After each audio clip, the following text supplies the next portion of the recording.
And good evening. Welcome to Thursday. I'm back after a week away. We'll talk about that later in the flight.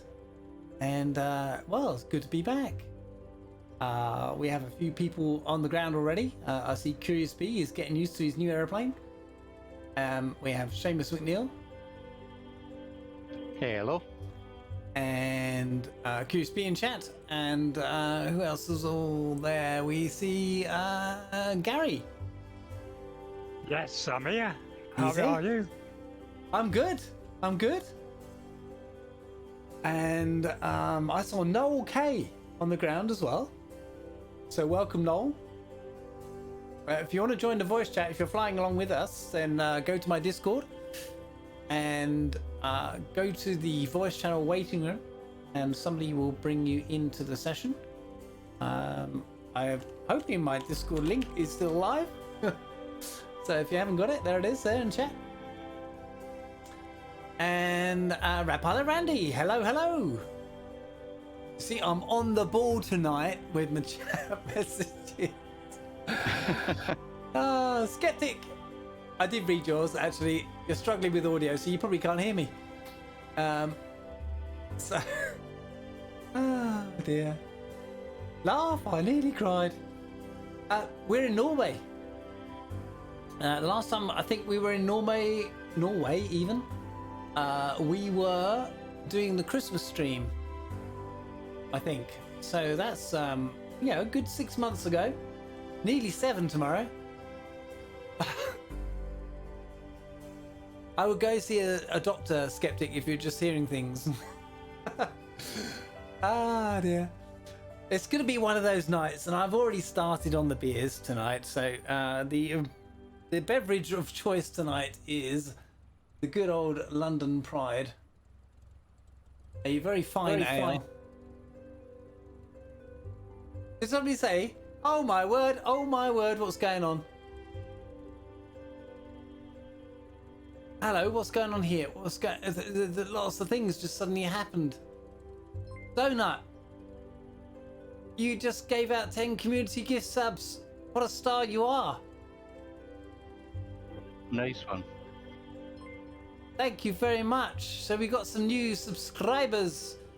So who did you gift it to? You gifted it to Old Veteran, Mechanical Mandis, Dougal McTavish, Captain Spitfire, Acord, 6 Knots, Muse Fan, Kemco, and Tyler D. And a tier 1 to Planet Neutral. So welcome. Wow. That's oh, now look, we've got some. Obviously that's kicked off. Dougal, you've been in for 3 months. Captain Spitfire 6 months. And they're all popping up now. Look at that. Acord just subscribed, 6 Knots just subscribed, Muse Fan just subscribed, Kimco, Tyler D, and Planet Neutral. Yes, you're a dude. Donut. Thank you very much. I'll have a beer for that. I'm going to go through my beer really quickly tonight. Is it still going? It's still going. It's funny how the old Stream Elements sort of queues up. And they just keep going for a while. I hear them going blip. So thank you very much. Really appreciate that. Rat Pilot Randy, you gonna join us flying? I don't actually see your label at the minute, but it could be because you're too close to me. Anyway, what are we flying? Where are we flying? We are doing Norway. Oh, that's it. Yes.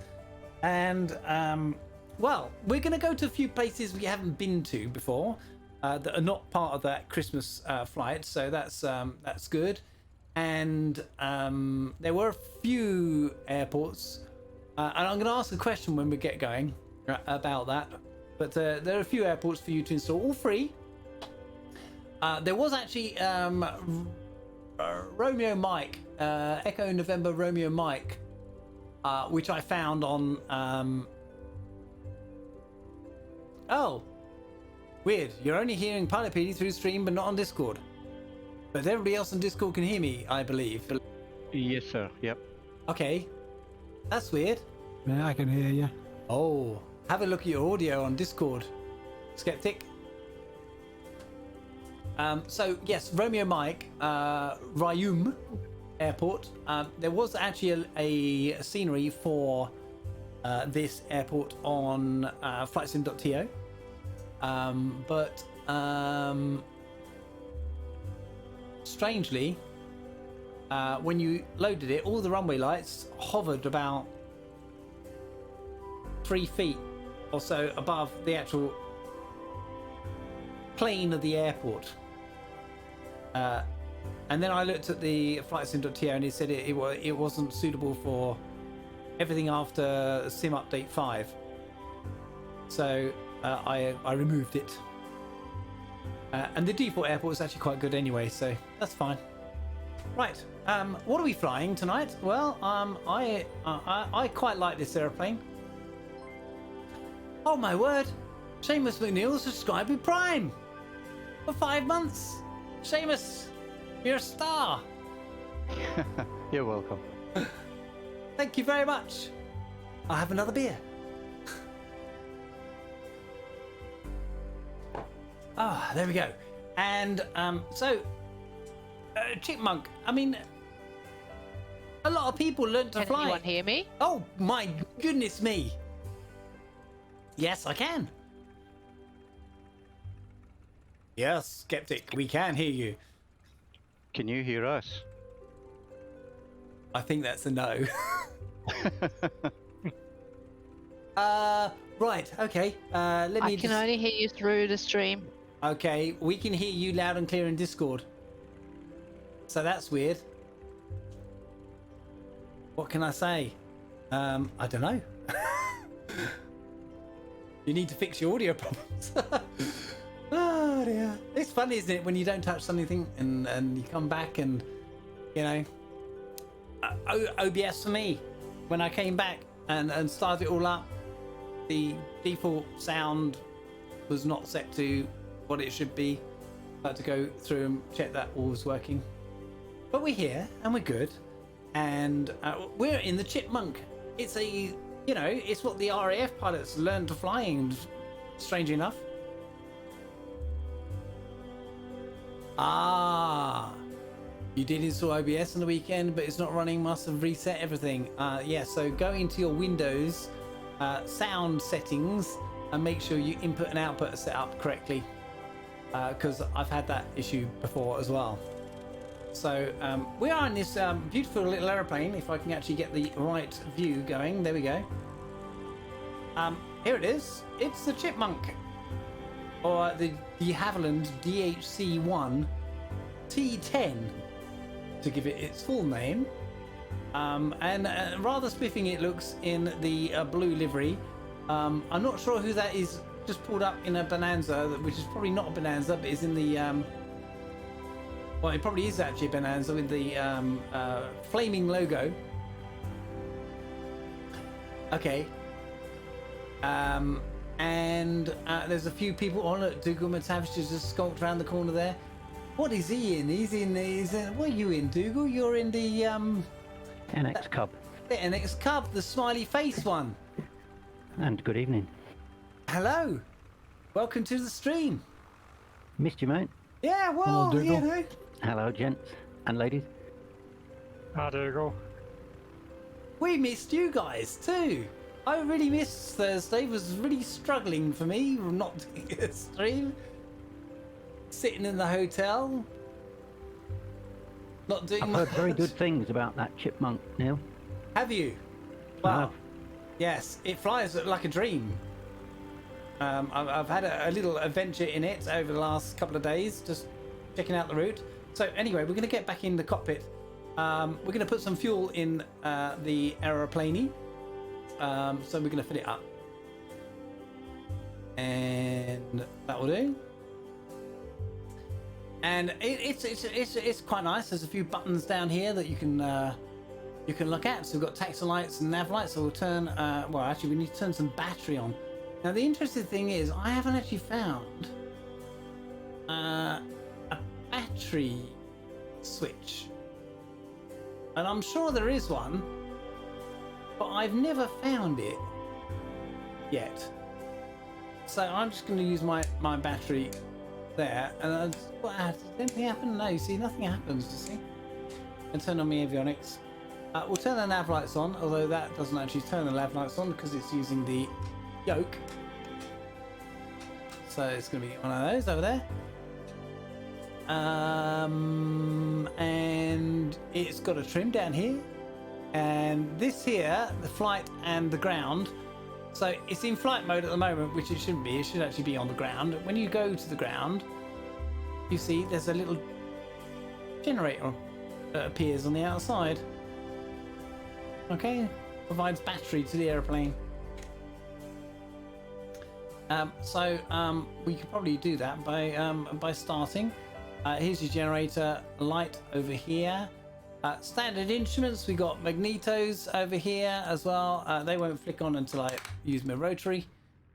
So they're there. And we've got a mixture control, which is here.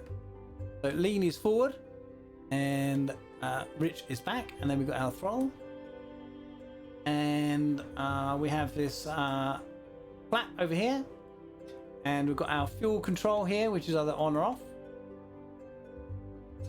And yes, and the starter is hid under this little flap here, so you actually get a sound,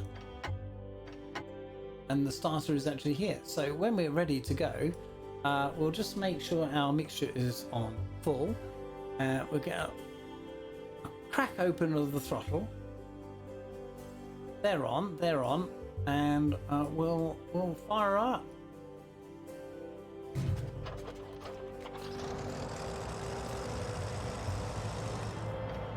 And away she blows.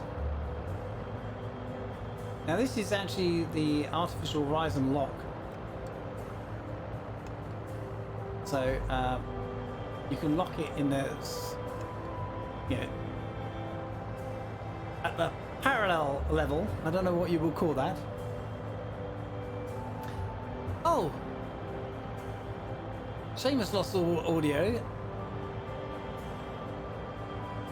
Seems like it's catching now. It is. It's definitely catching. So I'm just gonna set my barometer. So pressure is what? That's probably 299 or 2 or something like that. It wasn't. Skeptic. Okay. We are going to be taking off. We got live weather, live time, and we'll be taking off on 07. So we'll make our way over to there very shortly. We'll just release the parking brake, which is, if I can remember how to do it, it's here. There we go. And we'll put some other music on like that, and that will come through very shortly, and we'll make our way. Did you fix it, Skeptic? Oh, probably need to come out of. Apparently I didn't. Can you hear me? Apparently you did. Just fine. Okay, you can hear me, but I can still only hear you through the stream. That's weird. Yeah. What is your disc? What is your Discord? That is audio absolutely set to? bizarre. Skeptic.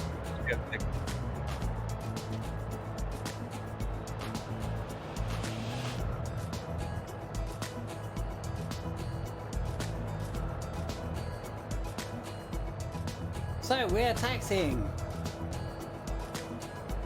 Hello, Noel. Are you going to come along? Let's put my. I am indeed. Can Oh. you hear me? Hello. You're in chat as well. Yeah, someone allowed me in. Marvelous. Evening, buddy. Evening, guys. Just keeping quiet, listening to what was going on. Ah, righty ho. So there you go. What are you flying over there? Misha? An RV-14. RV-14. Hey. Nice. What do you do, no? Hey, how are guys? Like I said, I'm in VR, so I just turned off the stream altogether. Okay. No worries. Because I guess an echo. I hear you in here, and then I hear you on the stream. Yeah. Yeah, once is enough, mate. You don't want to hear him twice. Yeah. You certainly don't want to hear me twice, I'll tell you. Actually, once You is can't probably leave more. the stream running, just silence it. I have it on my phone, and I'm charging the phone, so I decided I'd switch it off.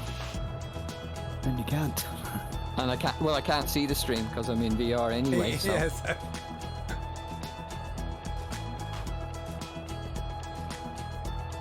Okay, so that's Dougal there, because that's a. I'm just going to come past you, Dougal. Sorry about that. Ouch, that didn't hurt. Hello, hello. Hello. Hello. Yay! I can hear people. Hey. Woo, woo. Thanks, Seamus. That was it. What was it? What was it?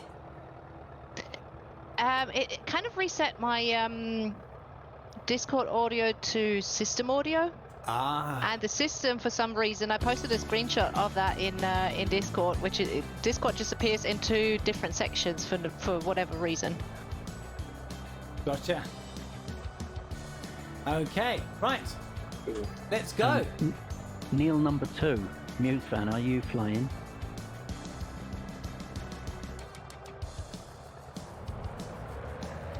Oh yes, this is Neil number 2, isn't he? Neil 2. Well, I was in a stream the other day and there were 4 Andrews and it didn't get at all confusing. Not at all.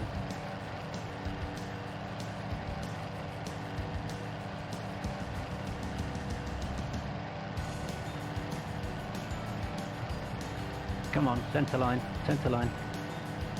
I got it, I got it, I got it. Just that little tail waggy thing that goes Oh, on. you like to wag your tail, do you? Yes. Okay. You can't see it on stream, you know. You can probably get pills for that. It's got a great sound outside. The sounds are brilliant, aren't they, on that? It sounds a bit farty. And I like it. Oh, somebody just crashed into some trees. Uh-oh. Who was that? That was Randy, actually. I don't know what's happened to my labels Andy, again. back up again, I think.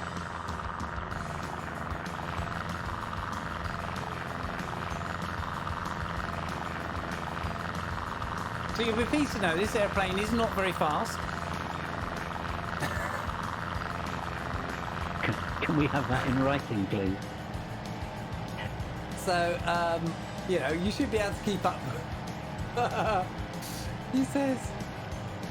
I'm sorry, I'm just doing some maneuvers on my screen to get things. I've yet to go and get that extra little screen that I need. Bombasso, my man, good evening. Ah, Captain Babasso. Bombasso, are you going to share your news with us or should I keep quiet? Oh. There is news from the Bombasso camp. Apologies if I shouldn't have said, but quite a bit. It's too late now. Well, I know, but he's a special dude, isn't he? Come on.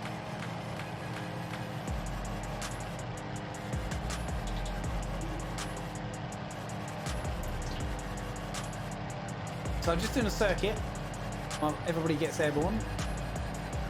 Bombasso says I can share it. Well, guys, he sent me a photograph, right? Real-world photograph of him standing beside a Piper with a certificate in his hands. Ah, I think that's it. fantastic. Yeah. Well done. Nice one. That I know is- how long he spent studying and working for that. Huge congratulations, Bombasso. That's really good. Really good news.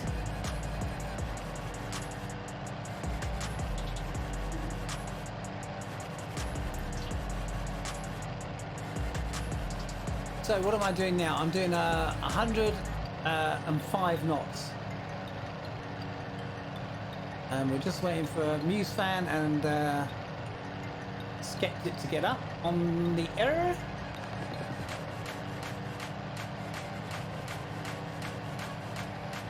Just turn my airplane sound down a little. Tarnish is in chat. Hello, Tarnish.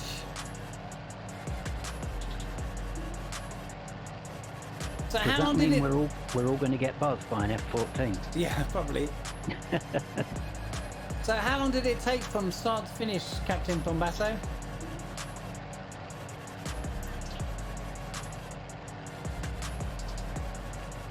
Those who'd like to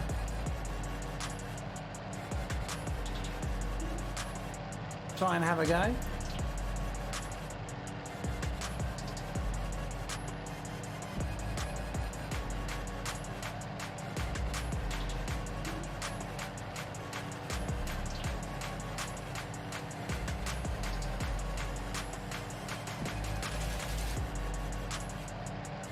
About 2 years.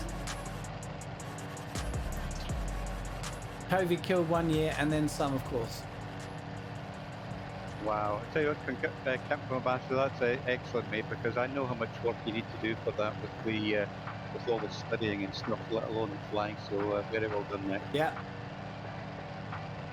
We're just all a little bit jealous, really.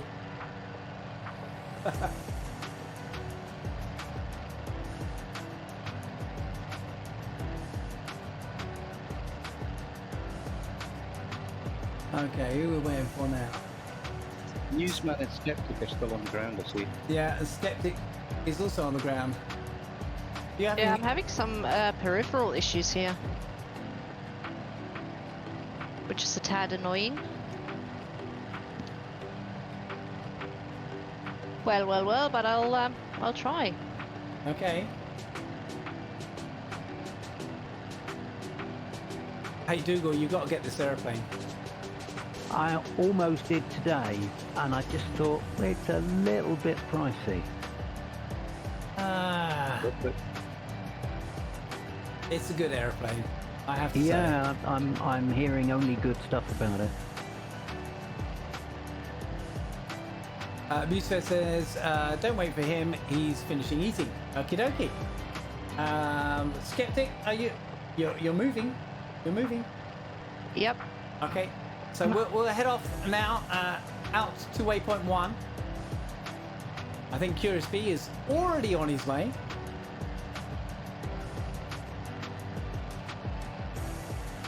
But we do. Bombasso, I think some of them, most of them are flying the new Chipmunk,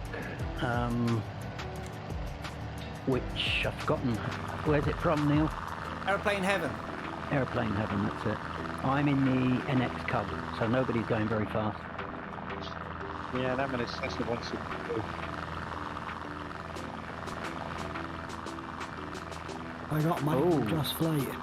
And Musefan is down there stuffing his face inside the 414. Oh, is he now? So he's going to leave us all for dead. Yes. Tarnish. Oh, I got confused there. Captain Babasso is gifting a tier 1 sub to Tarnish Mossman. Thank you very much, Captain Babasso. I'm sure Tarnish will appreciate that.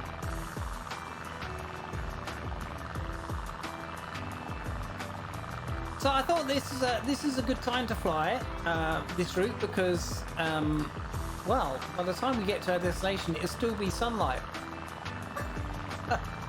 Because I think that's all the day, isn't it? it doesn't set. It gets down to the horizon, but then starts to come up again. Yeah. So yeah. So this is one of those sort of scenic tours, really, rather than you know, doing some low-level valley flying. But if you want to go down into the valleys, feel free to. It's just that the Norway scenery is just sometimes too good to miss, really, down in the valley.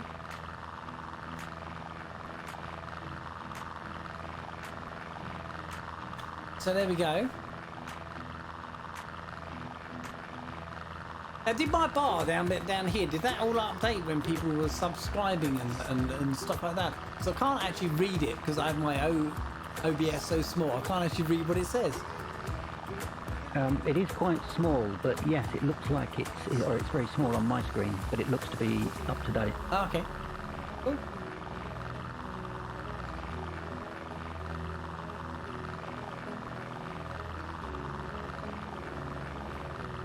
Well, we are off. I'm doing 118 knots. Just to let everybody know. But you should be able to see that up there somewhere. Actually, it says ground speed is 121. Actually, oh, it has got my IAS. Yep. There's not much wind at the moment. When I was flying during the week this route, there was a 24 knot wind. And the aeroplane was sideways most of the time because it was crosswind. It was very bumpy. Oh, I didn't start that, did I?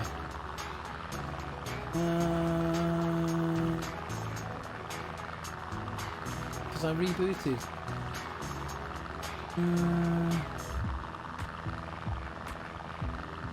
Oops. Sorry about that.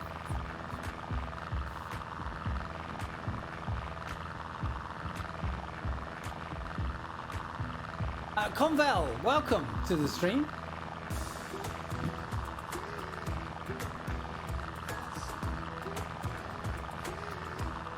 If you want to fly along with us, join my Discord. We'll find the route and the airports. Is there a route command, Neil? There is.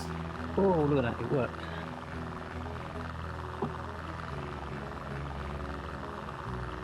Oh, nice. Why am I leaving everybody for dead? I think we were doing circuits and you were the first one out of the circuit, mate. That was all.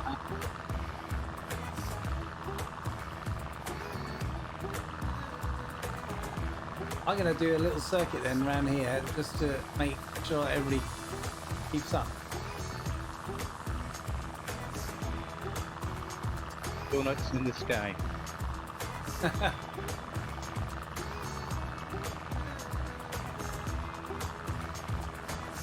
So Curious Bee, how are you finding the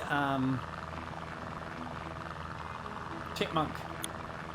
I find the Chipmunk to be a very simple and easy plane to fly, and it's very forgiving. Oh, nice. Very nice. I mean, to be honest, once it's trimmed, you can take your hands off the stick and it will just hold that as you like.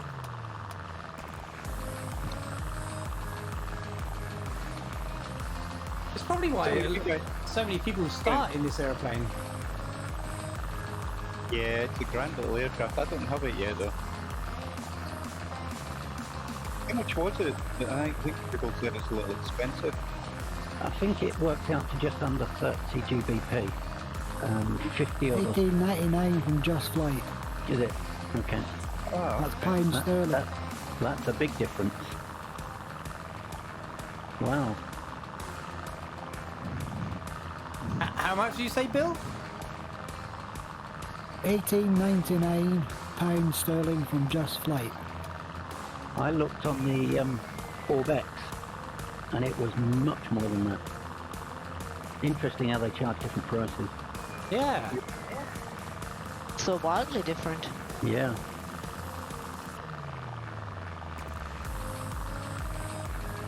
So there's a bridge coming up if you want to go underneath it. No, thanks. I missed it. No, you haven't. I like to keep the wings on my aeroplane. Oh, I see. Where's the fun in that?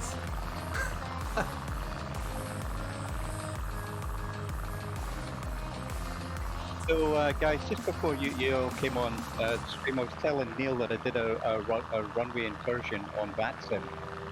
It's quite amusing, actually. Well, I think it's amusing. I was on Unicom, which is 122.8, and I didn't realise what centre I'd actually came online. I thought, let me just do a quick radio check. And that to me went, and I'm thinking, that doesn't sound good. They told me that I'd actually flew it on an aircraft in short final. Oh dear. It's all good. I explained that I didn't see them online. I'd actually checked that, you know, these vaccine clients sometimes don't show up. Yeah, yeah. They were cool. You know, again, don't be scared of them. You know, I explained to them, hey, sorry about that, and they're very cool. But Where was it? Edinburgh. It was actually taken up from Edinburgh.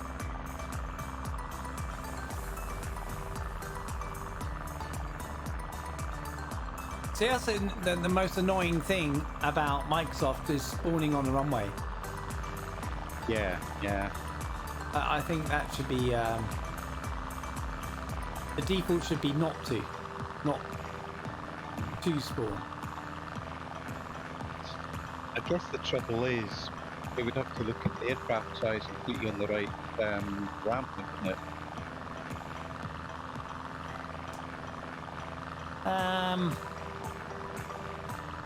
Yes. But you could put them on the taxiway by the runway rather than on the runway. Yeah. Good point, Nick. Good point. And your audio sounds a bit weird now.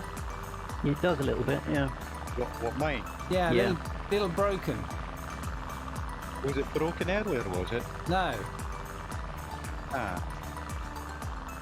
It's fully understandable. It just sounds there's some short breaks in it. Yeah.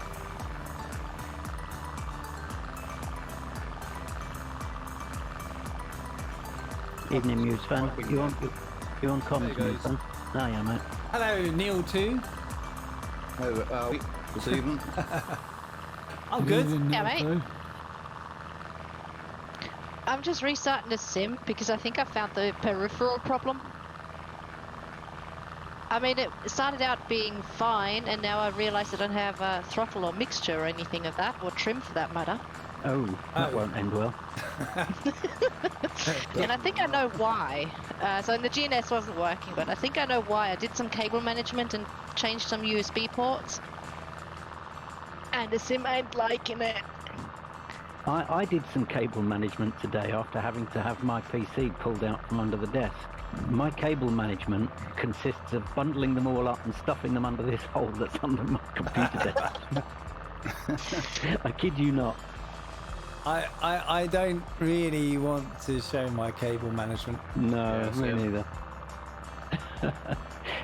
I mean, the problem is power. That's a lot of the issue is getting power to the bits that need power. But the you know, it's not too bad considering really. I'm gonna take my webcam. I wonder if I can do that. We'll see if it works. I'll take my webcam off, and I need to probably mark it. I'm going to point at my cable management down there. You sure you want to do that? There you Neil? go. So there's my USB block that most of my devices connect to, apart from the ones that actually directly connect into the back of the PC. Then I've got this screen splitter that splits camera and my Go XLR and keyboard input and mouse input. That's really clean and tidy compared to mine, Neil. I was just going to say the same thing. And that's because I got my work laptop and my sim machine connected to both the two screens, so I need to have I don't want two keyboards and two mice on the desk, so I do that. I'm not going to show you underneath the desk, luckily, because the actual cable for the said see, now I can't get my mouse. There we go. The cable's not long enough to point to actually all the mayhem of power leads and stuff that go on underneath the desk. So, but anyway, it's not too bad. And actually, what I have done, I found these for cables that so obviously from all the honeycombs and stuff like that. I found these flexi tubing things that sort of snap round cables, and So I grouped them all together and put them in those, and you just see these tubes going from the front to the back of the desk that hide all my Go XLR cables and stuff that goes. What am there? Did he break? Hello? What did you break, Neil? I didn't touch anything. What's going on? All your game audio went, mate. I've lost my game audio. Well, there's 3 of us that's had an audio problem today. Hello, hello. Why is Ah, that? Bizarre. Why is...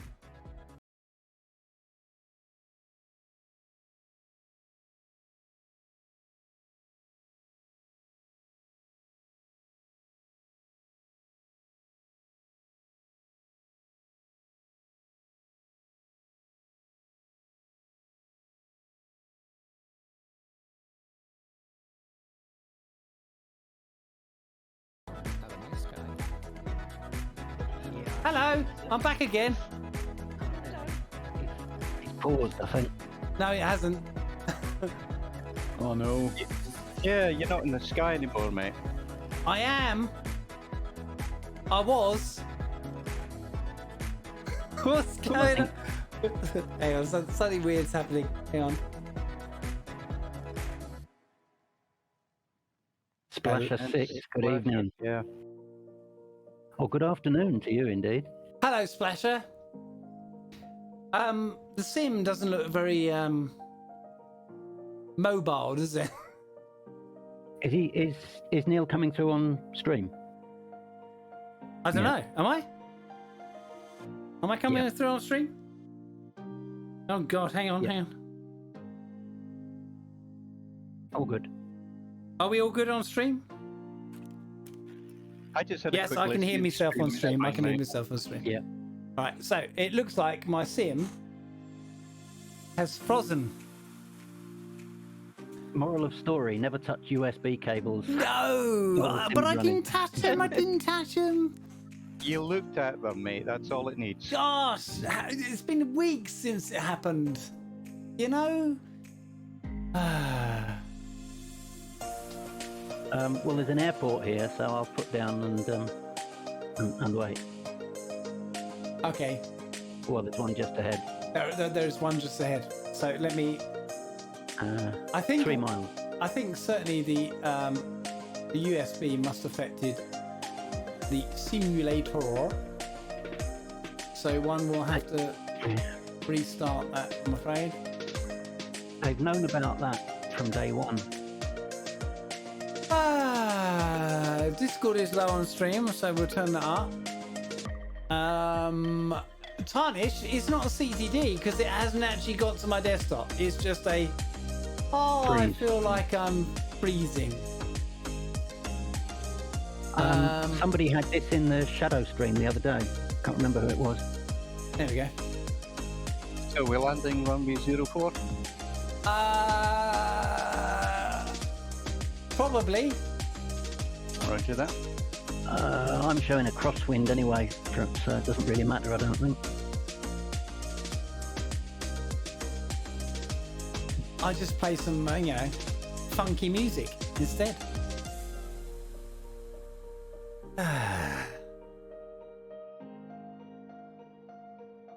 Darn.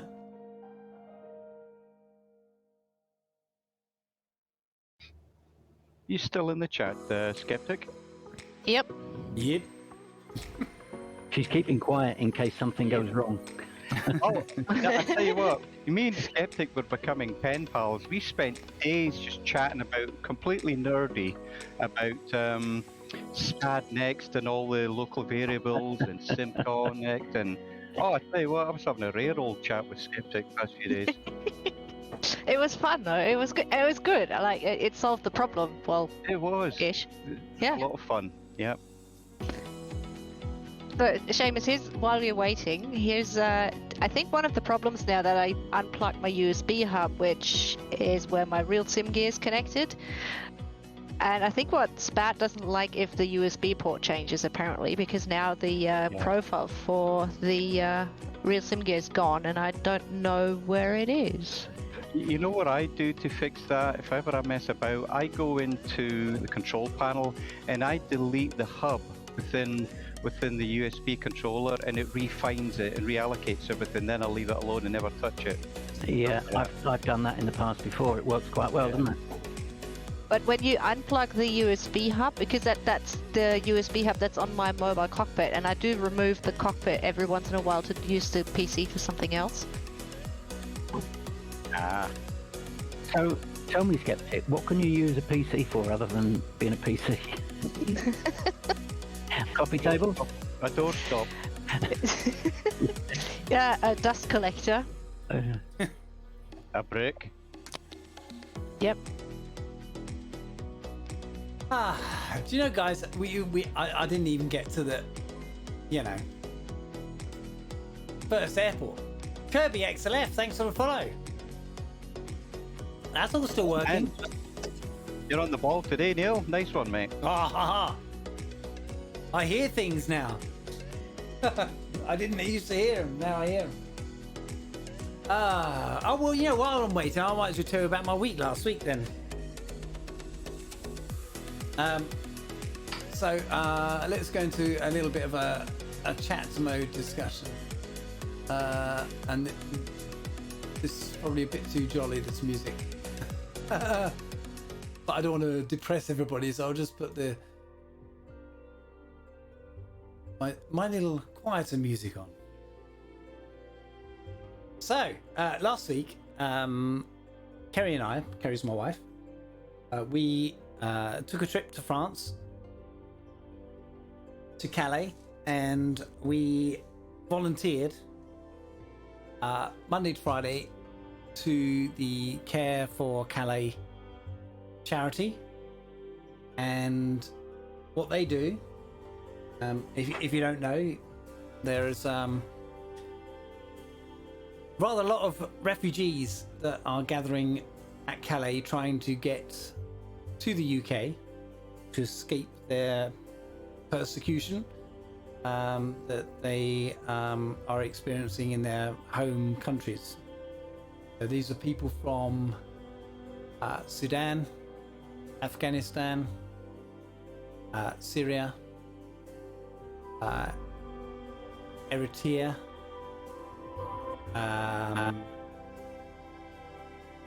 wow, I'm experiencing audio issues as well. That's probably the sim though. And some of these, most of the people we met were young men. There were a few families, not so many women at all.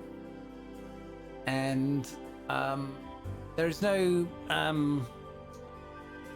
legal camp now. There used to be a camp called the Jungle that the French authorities set up for them to congregate, and it was very well organized.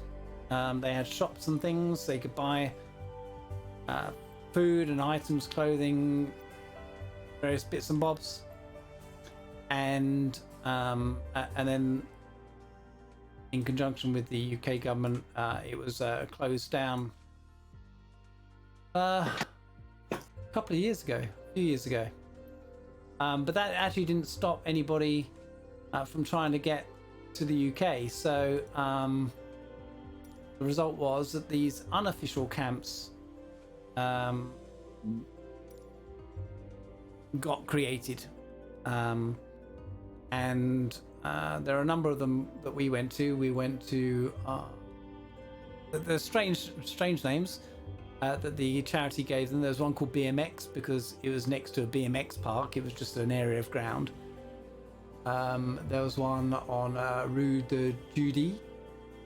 There was one in Dunkirk, and in Calais, one of the rivers that runs through Calais, there are people, living in the bushes alongside the river.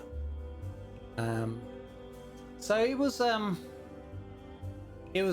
experience. The charity provide a humanitarian service to the refugees, and also when they get to the UK, if they get to the UK, they also provide free lawyers to help them not go to Rwanda. And Care for Calais was one of the charities that actually was instrumental in stopping the flight from the UK to Rwanda, because it's just... Yes, I won't voice on air what my thoughts are about that. Yeah. I'm sure yours are the same. Yeah. Yeah. People have Concur. their own opinion of that, and you don't need to vent it on this channel. But I don't have a high rating for the UK government's thoughts on that. And so what were we doing? They had 2 warehouses, and we were well, we were doing lots of stuff. We were just get my airplane done. And we were doing things like creating food packs and hygiene packs. So providing toothpaste, toothbrush, deodorant, face wipes, sanitary products for ladies, you name it. You know, the things you need every day when you go away that you wash with. We had these little bags and we were bagging them up. When we did those sort of things, we were doing like 200 at a time. So very repetitive process, and it would take all morning to do. And then they would do distribution services. So they would go to the various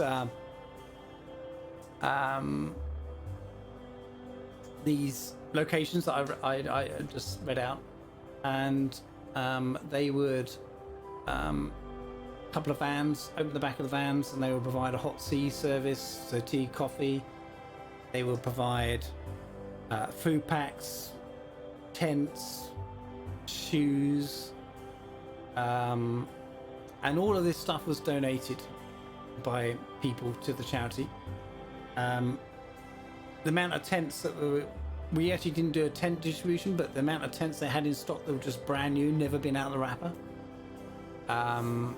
Shoes, brand spanking new shoes, never been out of the wrapper. You want me to go down and take it out? You sure? You've dropped something on the floor. Oh, you're on chat.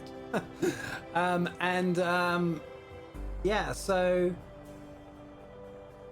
you know, one of the stories, there was a guy who came up to my wife, and he was with his family, his wife and 2 small kids, and they were from Afghanistan. And you don't feel like you want to ask them why they left the country, but if they part with the information voluntarily, then themselves, then that's fine. You can talk to them about it. And this guy was telling about why he left Afghanistan, and it was because that a few months back, I don't know how far back, but a few months back, the Taliban turned up at his door and demanded money from them to remain in their house. And of course, this guy just didn't have the money available that they requested.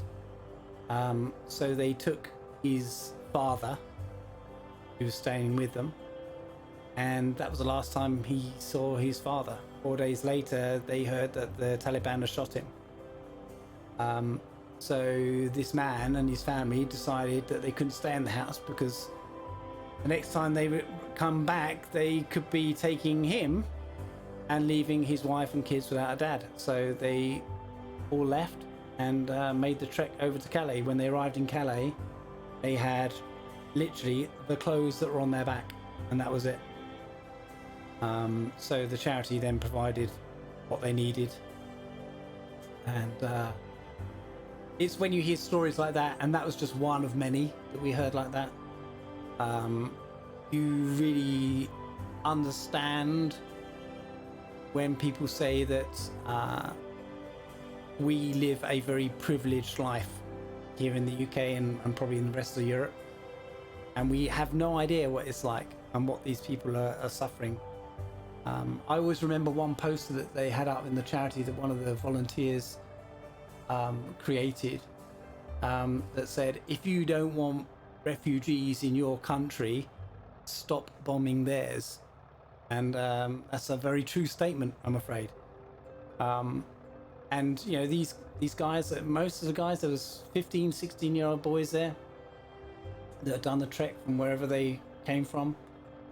You know, they don't want to be, they just want to be somewhere safe in a country where they can get on and speak the language, which is why a lot of people say, well, why didn't you, you know, you came through Germany or you came through France, why don't you stay in France or Germany? And so they don't speak the language, they speak English.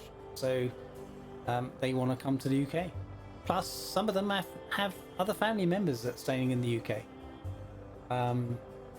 Some of the camps we went to are actually run by the people smugglers that actually provide the boats and get them across to the UK.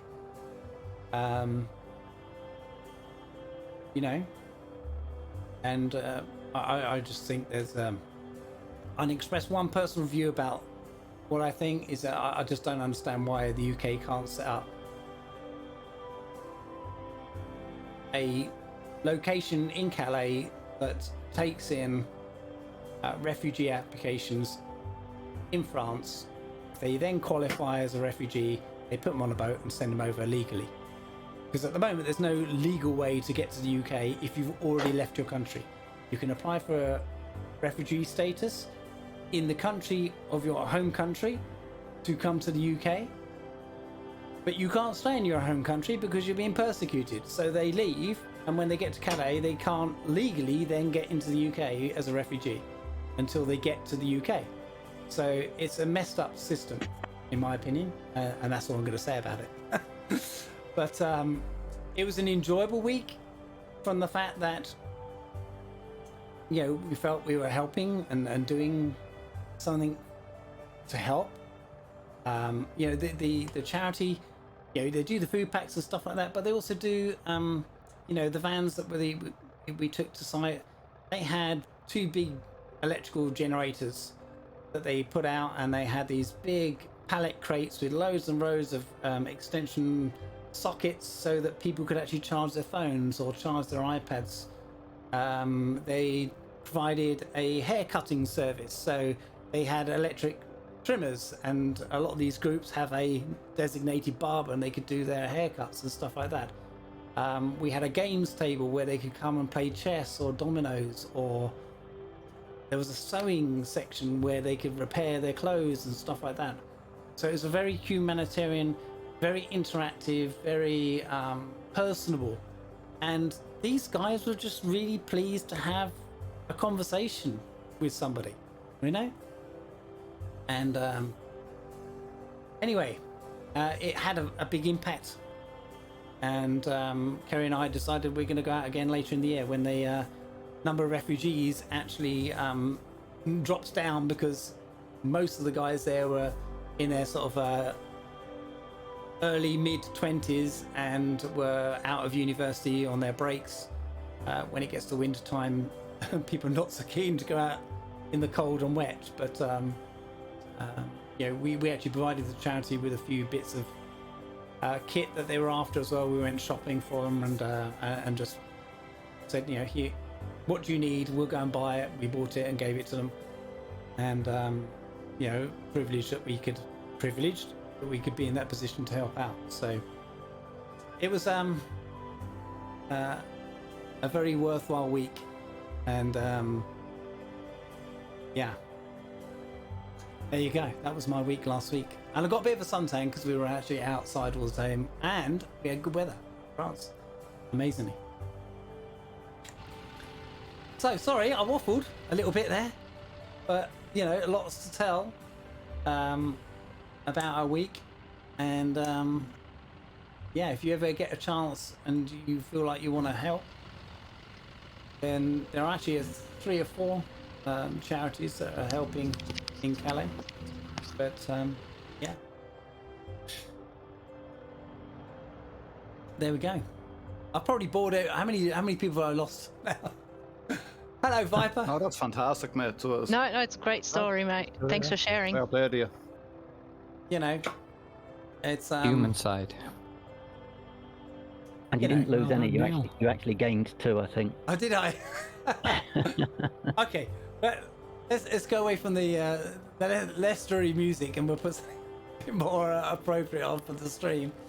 But yeah, I mean, you know, you just got to feel for these guys, and the people smugglers, they're charging anywhere between £1,000 and £4,000 per person to get on a boat that might or might not make it across the channel. And yeah, that's just disgusting in the first place. But you know, these people are prepared to do it because they're desperate, you know. So anyway, let's get on. Ricky Ricardo, welcome, buddy. Oh, that's interesting. That music's not coming through. Oh, I know why, because I turned the volume down. Here we go. Hey, test pilot. Are you flying? Hello, Ricky Ricardo. Well, thank you very much. Getting an airplane, come and join us, test pilot. Thank you for sharing. Well, thank you. You know, I think sometimes you have to share these things because people don't really know what it's like, and I mean the conditions that they were actually living in. So this is the thing that actually got to me the most while I was there. All right, and it was probably the scariest part, and that was so we just turned up on site at one of these places, and we do a leaflet distribution. So we go into the woods because that's where they're hiding out because they don't want to be seen by the police.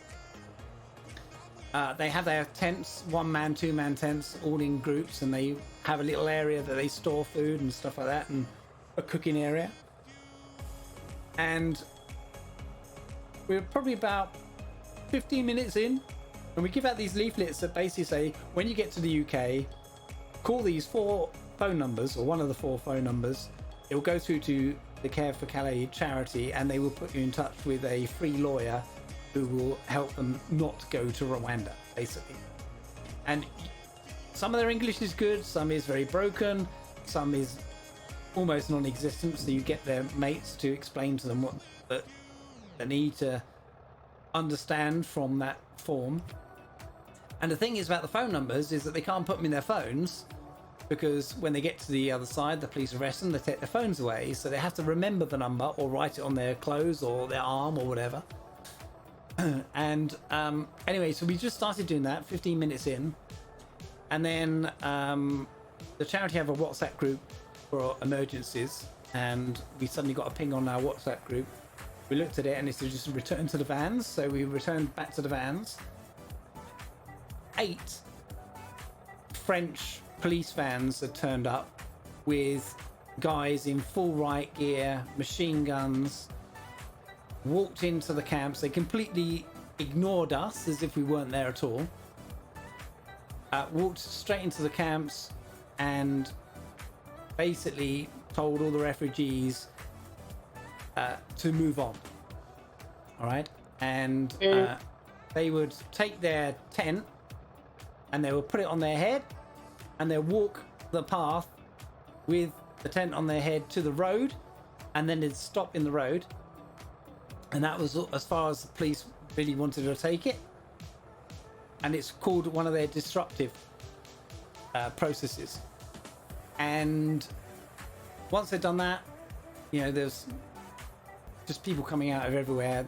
The police were around for about 20 to 30 minutes. Then they headed back towards their vans. As soon as they headed back to the vans, the refugees went back to where they came from, put their tents up again, and carried on. And it's just purely so that they don't get too comfortable in the place that they're at.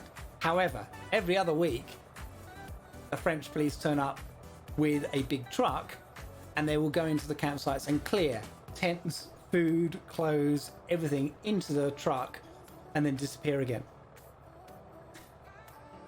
Guess who's funding that? The UK government. to the tune of 112 million pounds to the French police to do that. Disgusting is all I can say. And you know, the charities come along, Care for Calais, for example, and when that clear out happens, they then have to, they don't have to, but they then go and provide the refugees with new tents. So that's like 200 tents at a time, and that wipes out their warehouse full of tents. And then the whole cycle starts again. It's just mad. It's just mad. But anyway, that was the really scary part because yeah, when you see armed French riot police in, you know, helmets and machine guns, you know, gun boots and all the rest of it, that's you don't know what they're going to do to you. You know, we're there quite legally doing what we were doing, and we're not in breach of any rules or regulations at all. But you know, maybe they have a bad day, and then you know, yeah, interesting. Anyway, enough of that. It was a very eye-opening week.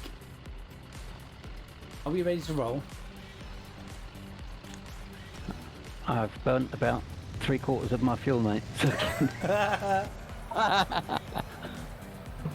Hey guys. Hello, Viper. Hello, Viper. Hey. How's the cruise going?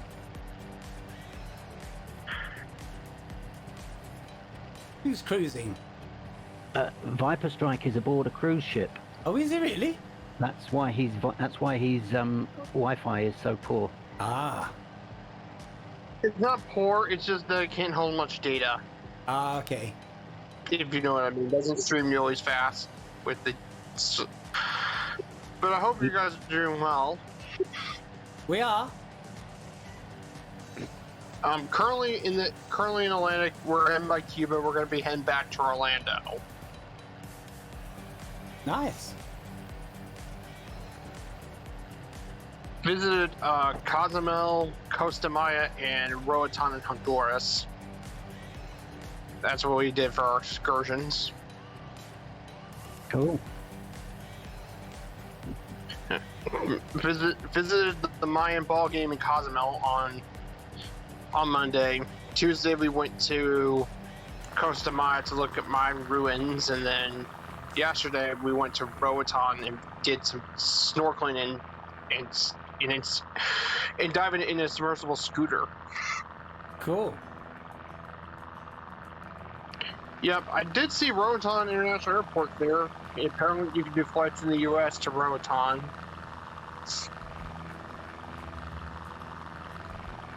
If you want me to, Peely, I can actually post some of these pictures on your Discord. Sure, if you want to share them.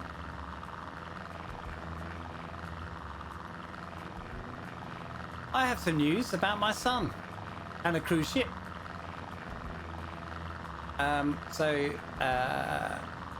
My son is just finishing his degree at a musical theatre academy,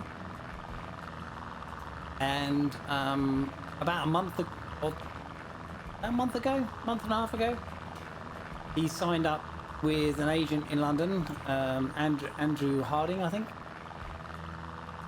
and he's auditioned for two shows so far. I didn't get the first one, but the second one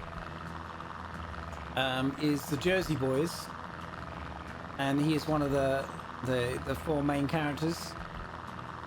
And the show is not in the West End, but it's actually on a cruise ship. So it's a touring cruise ship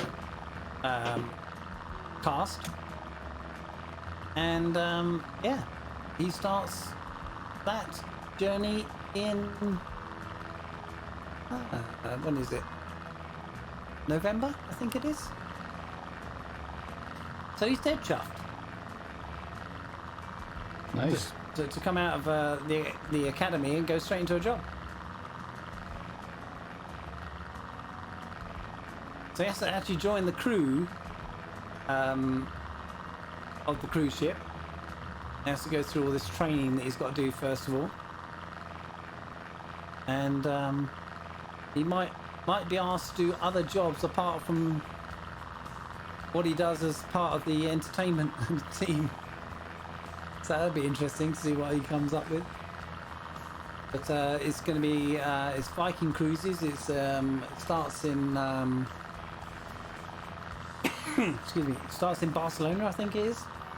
Goes around the Med. Then they go across the pond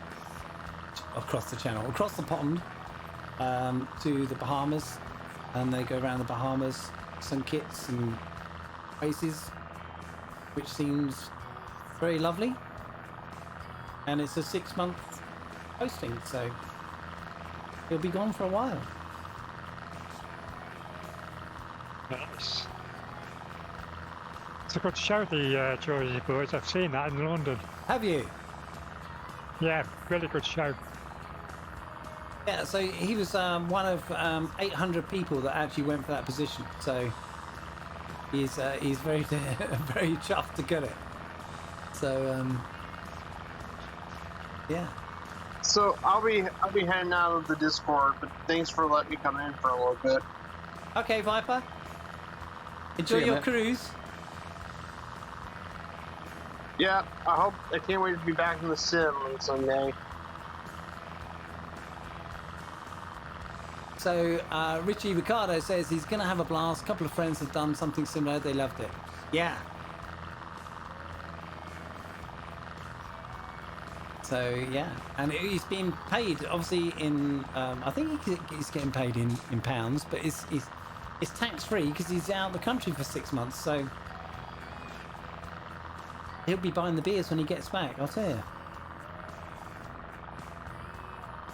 So this is Norway, along the northwestern edge of Norway. Lots of fjords and things.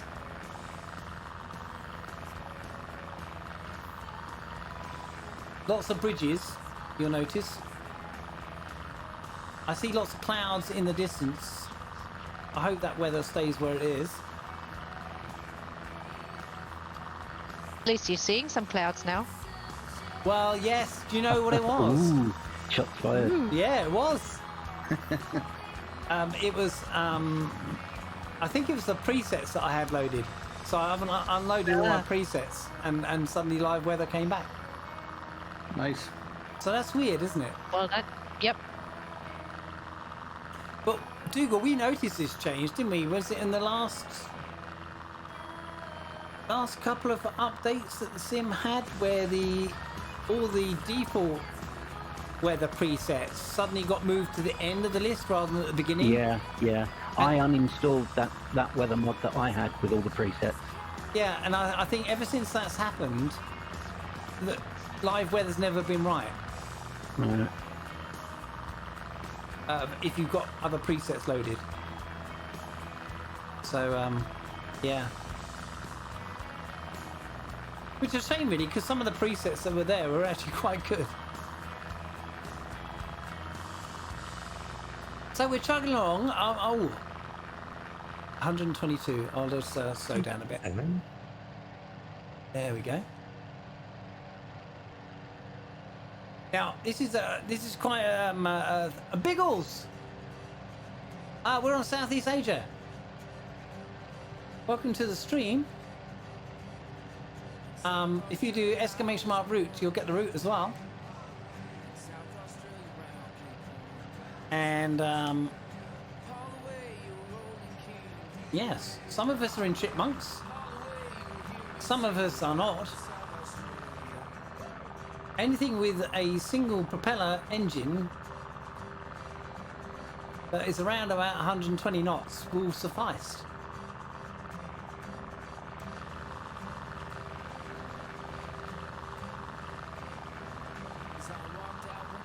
Right, test pilot's in the Chipmunk as well, I think, by the looks of it. It's the T10, isn't it? Yeah. Yeah.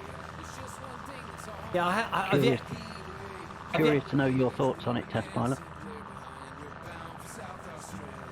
I need to change my label so I can see the aeroplane type. I keep meaning to do it, and Yeah, I put mine back. I got fed up with that.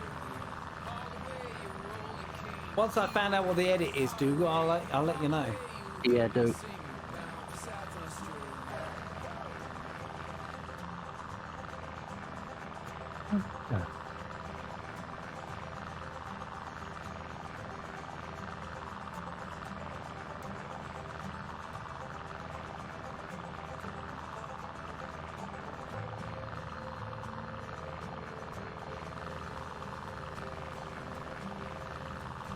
I'm following a very wobbly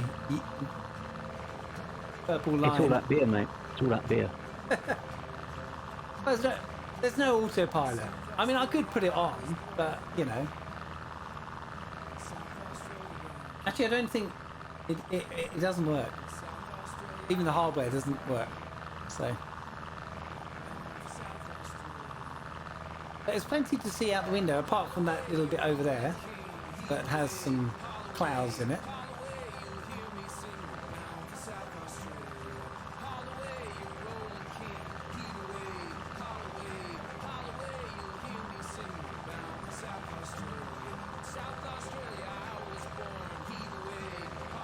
Interesting song choice.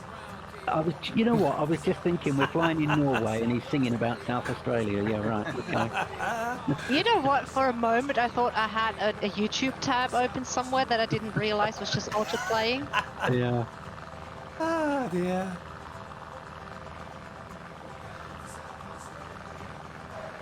I think we'll probably end up playing blues again very shortly.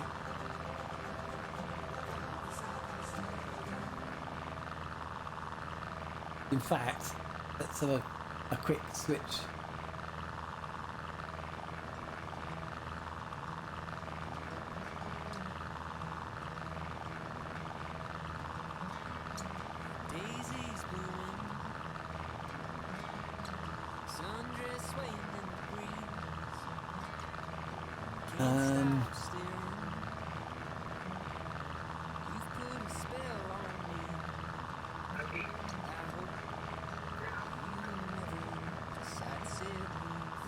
Trouble is, there's only 32 tracks listed in that, so let me do it another one.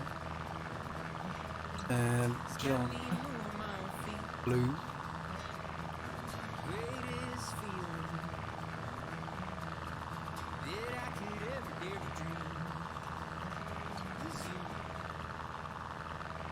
There's you.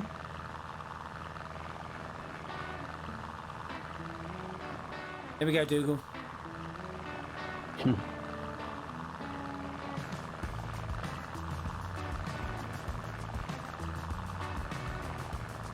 Captain Spitfire coming in with his Spanish hello. Hola. I think it's meant to have an H in front of it, though. Yes, it is actually, isn't it? What do I know? But British people don't pronounce their H's at the start of a word. Well, neither do they, so...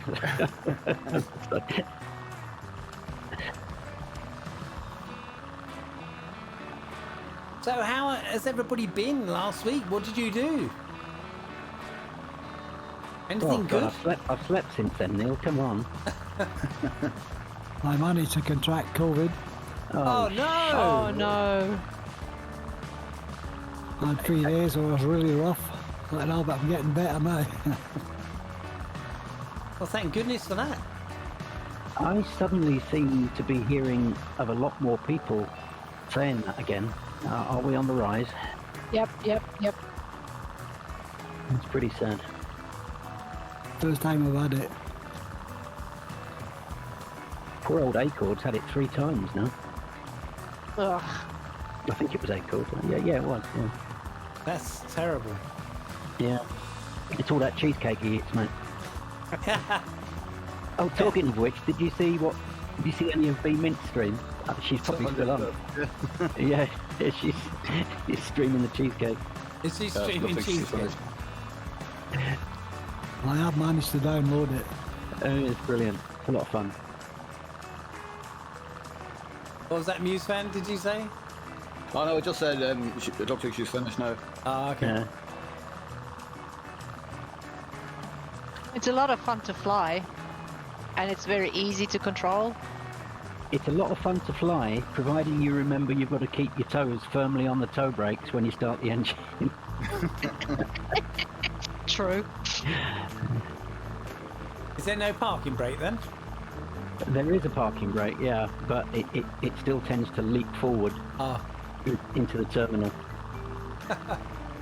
I even spawned in on a parking spot and it just shot straight into the woods. Like as if it ignored the parking brake that it was set. So is it based on another aeroplane? I think it's very loosely based on something, but it's mostly his own work. All right. He's also working on something a lot more serious. Mind you, that wouldn't be hard, would it? No.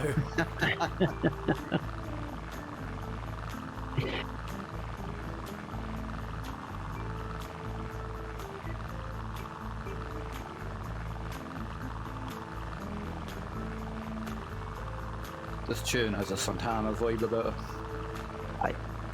It's very quiet for me, but I always seem to have issues with Neil's sounds. No, I can barely hear it. Right, Alison Johnson. Alison good Johnson. evening. Hola. Hello. Subscribe for 8 months in a row. Thank you very much. Oh, Alison. Appreciate that. That's how you do holla.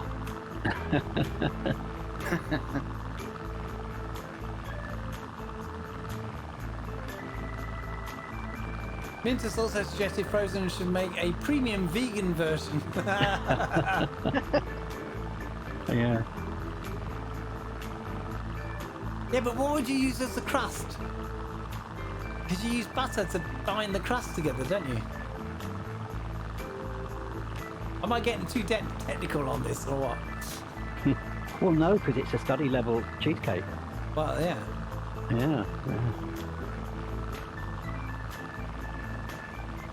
So it's a left turn coming up over the, basically head for this peak and then do a lefty. A vegan Virgin Oh, with crumble on landing. And it's somebody very hit true. the boom button. Oh, I don't have one of those. I need to get a boom. Yeah, yeah. Yeah. There's a couple of other little things that I want to do on my Stream Deck that I haven't got yet. For example, when I start the stream, I manually mute my mic. I mute the voice chat from the stream broadcast, but you can still talk to each other in Discord. And I mute the game sound. And so that's 3 buttons I have to press on my Go XLR, which I could really easily do on my Stream Deck as 1 button, which I haven't done yet, and I don't know why. And as soon as I hit my launch button, which actually does a multi-feature on my Stream Deck, it does many things on 1 button to launch the stream, it unmutes all my muting. So I have to then remute it. So it's like, Neil, you've got to sort this out because this is a joke. So I need to spend a few hours sorting those things out one weekend. Ali, I don't know what they are. Submit errors. Do you mean you can't type in chat? I want to submit errors. Ooh. That sounds far too technical for me, Alan. Sorry. Yeah.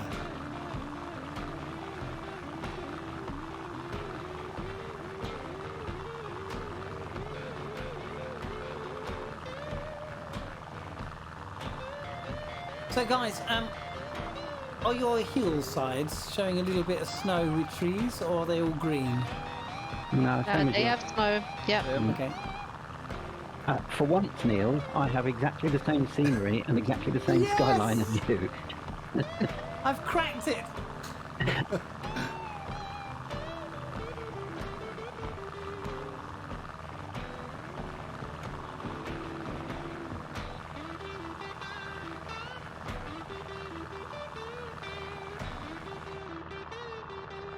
Oh, look at this. Insane lizards. I don't know if that's part of our group or not. 57 feet though, so that's quite low. No, he's in an A320, so I doubt it. It's winter.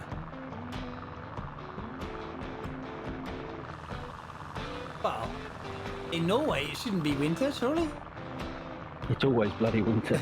I mean, I'd expect it's still cold. Well, I mean, what is saying the that, outside? they've actually had some really, really hot days. Yeah. Oh, there's no... Talking to Reddy, not Reddy. Yeah, we'll talk to Reddy. I think, you know, some of the temperatures have been much higher than I would expect for Norway. Yeah.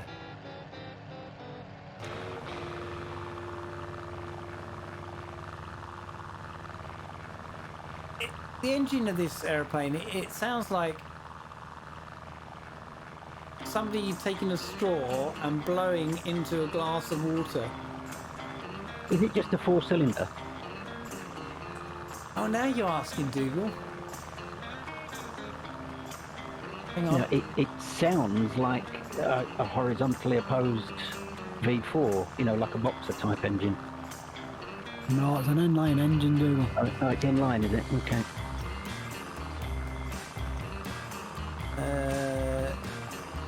Wrong manual. I suppose that makes sense for the shape of the nose.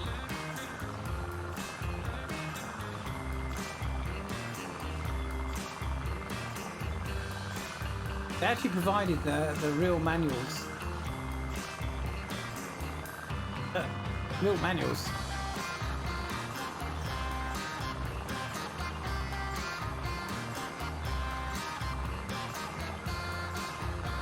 Just tell me if I'm going to hit a mountain, somebody.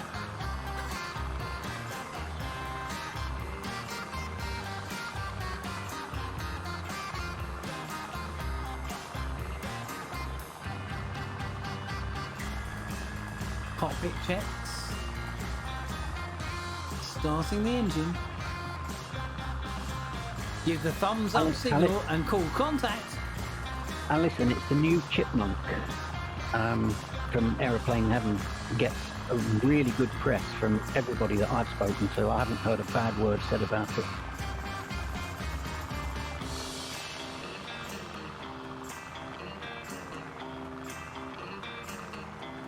Yeah, you've got test pilot more or less on your wing, so he says if you do, I will too.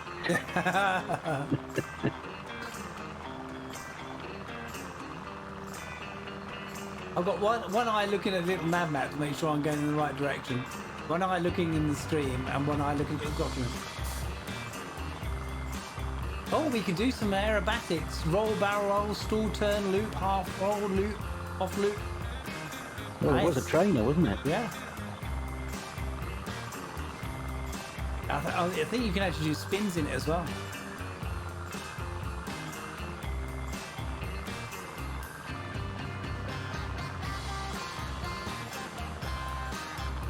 Maximum permissible 173 knots, flaps between up and half down 93, half down and full down 71. Captain Spitfire, is it still used for that? Or it was used for that?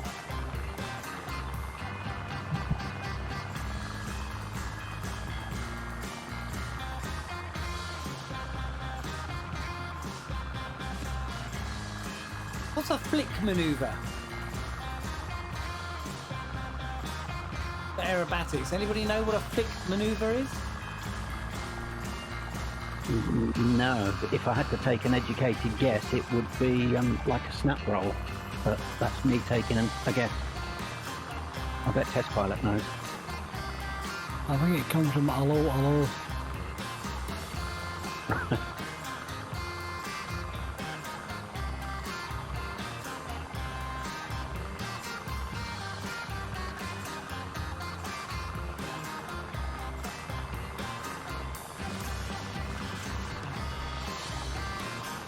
Oh, it will actually do glider towing as well.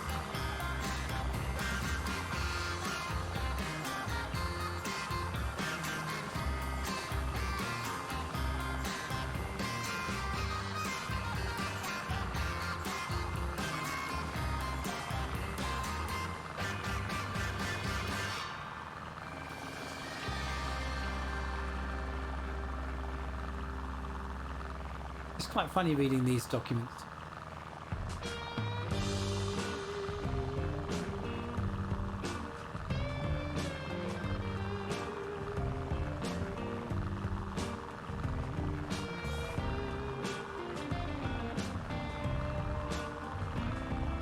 Abandoning the aircraft.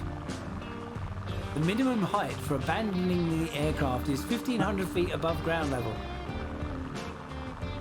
Except in a spin. When it Oh, is that's handy. when it is transition level plus height of ground AMSL. Crew, warn. Abandon ship. Radio, transmit distress call. Open the hood. Release the safety harness. Speed as low as possible. Dive head first towards the trailing edge of the main plane. If spinning, lead the aircraft on outside of spin. Are we landing here now? Yes, this is Brunei.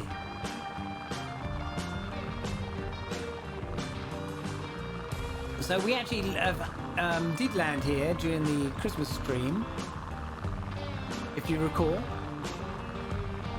Really? This is me you're talking about? Not a chance, mate. I don't remember what I had for breakfast. Oh wait, I didn't have anything.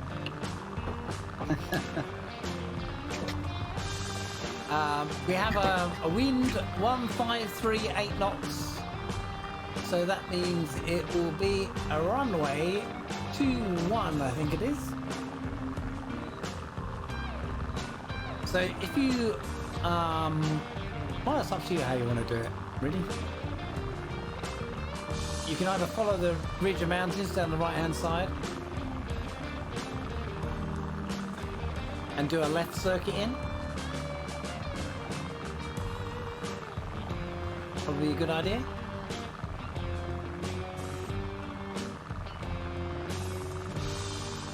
And you guys have yet to see me attempt to try and land this thing yet. It's been a bit hit and miss. It's either been, oh, that was really buttery, or it's been boing, boing, boing, boing, boing, boing, boing.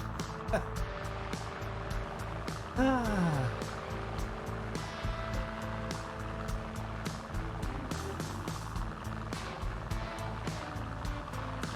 A sun coming over the water.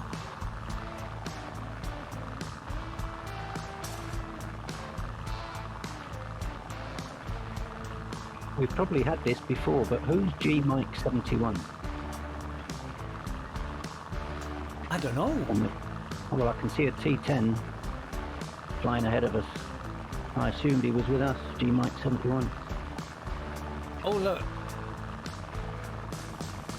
I've got 4-minute-old messages I haven't read out. De Havilland Gypsy Major, or Gypsy 3A, is a four-cylinder air-cooled inverted inline engine. And Tarnish says the RAF used the chipmunk near me at RAF Woodvale near Southport. And Captain Spitfire says they're called reference cards, Feely. Of course they are.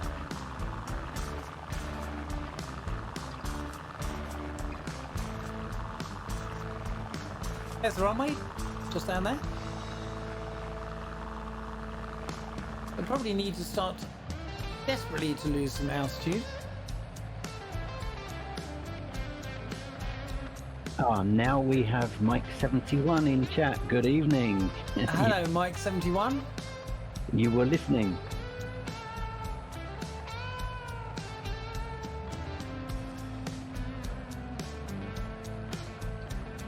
How are you doing? Welcome to the stream. You are flying along, I guess. What are you flying? He's flying the T10. Is he flying the... I can't tell because my labels don't show what it is. He's flying the T10. If you have a headset, and I think Dougal's just put a Discord up, come join us in the voice chat. It's much easier to talk and fly than to chat, text and fly. Especially if you're in VR. Especially in VR. Especially in VR. Yeah. Especially in VR. VR, guys, I haven't quite. No, me neither.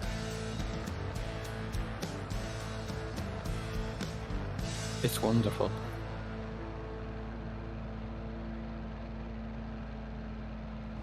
It's a bit hard to stream in VR. Mainly because I don't think it would look good for you guys, but also finding buttons on Stream Deck and Go XLR and... Yeah, I think there are people Yeah. that do it, but I think they have very specialist equipment.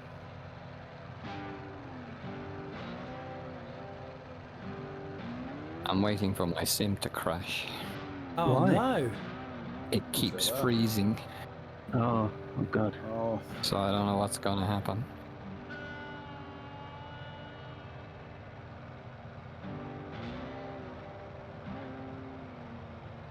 Well, as I've dropped in altitude, we've now got almost the wind is now coming from the north. What little there is, Correct. so it would have been runway 03, but it's only a very small wind. So Actually, there's plenty of runway, Yeah. I think.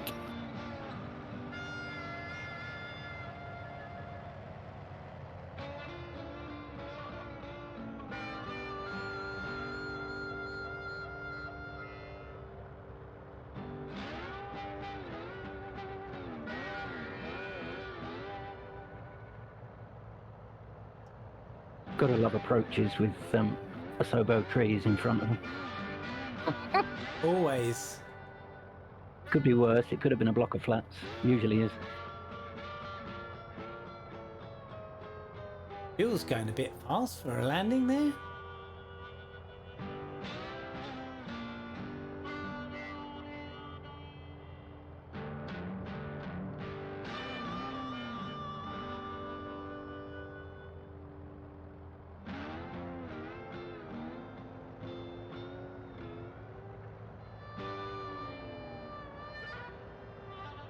At least you don't have to worry about gear.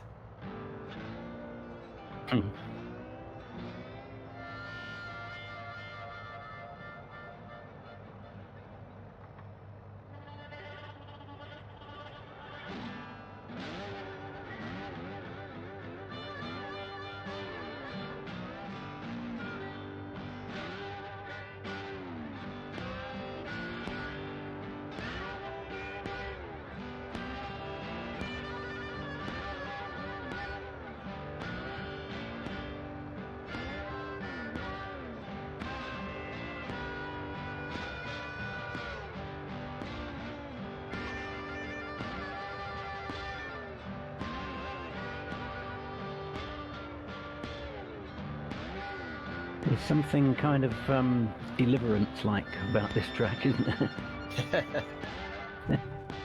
Can actually hear it now. Yeah. Yeah, volume's perfect for me.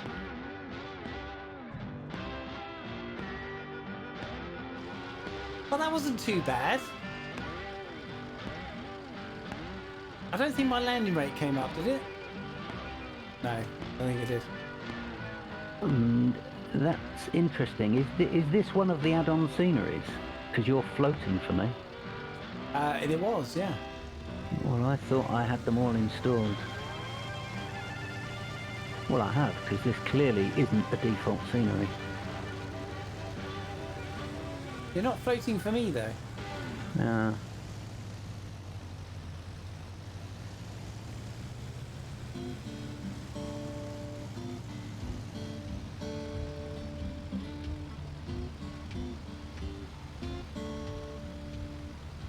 There's a little slope there. Good grief! There's a ditch in the taxiway. Hang on.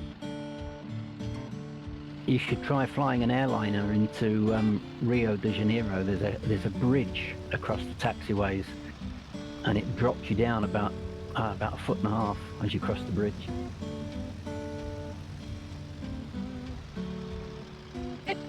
I'm not kidding. There's a ridge. I'm just crossing a ridge right now on the taxiway. I Hang have on. one too. Just Yeah. to your right. I just saw somebody's aircraft drop right down on the taxiway, so I guess that's the bridge. Yeah, there's a little drop in altitude. Going up again. Oh yeah, I see. Oh Go no, on, no, give I it can't. some Give it some throttle. Go on. I'm rolling back. Come on, Somebody give her a give toe. that warrior a bit of a. Listen, I can't. Look at that. Can you see that? I'm giving it Yeah. all she's got, Captain. Hello. Go on then. Go on then. Is that full beans? I have full power on right now. Do your park and brake on? No. Foot pedals, give him a wiggle. Hang on, I need a bit of Ooh. Oh, there you go. Wow. Oh no. I think there might be a slight terrain issue with this airport. Well, it's definitely that. If I go down lower, Come on, this is ridiculous. Hello. it's definitely a slope down from the runway, and then you got a little. It's much more pronounced than my scenery. I think the Y key is going to be required here. It's quite Hang on. fun at watching to see if it actually Hey. sits on its bum. Pilot Ryan, in a minute. Oh, Hope there you're we well, go. buddy. Yeah, Hello, sorted. Pilot Ryan. All bits. Wheels down, skeptic. It's a warrior, so wheels will always be down.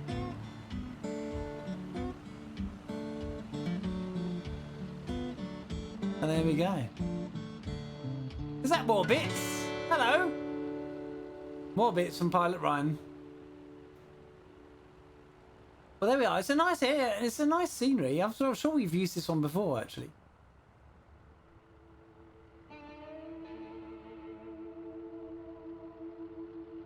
I don't know about anybody else, but I tend not to keep sceneries installed that we've used for group flights, because otherwise we just end up with hundreds of them. Yes. And that was my question, actually, is do you like the fact that I post the free sceneries if you want them, or should we Yeah, I just like use them. default? Oh yeah, I do. Okay. Yeah, and why not? People can choose, can't they? Yeah. You know? Alrighty. So we'll take off from here, get to the next one, which is about halfway, and do our traditional tea break. Very good. So, which way are we going to go this time? I've got 4 knots from 325, so it's definitely going to be from the other end this time.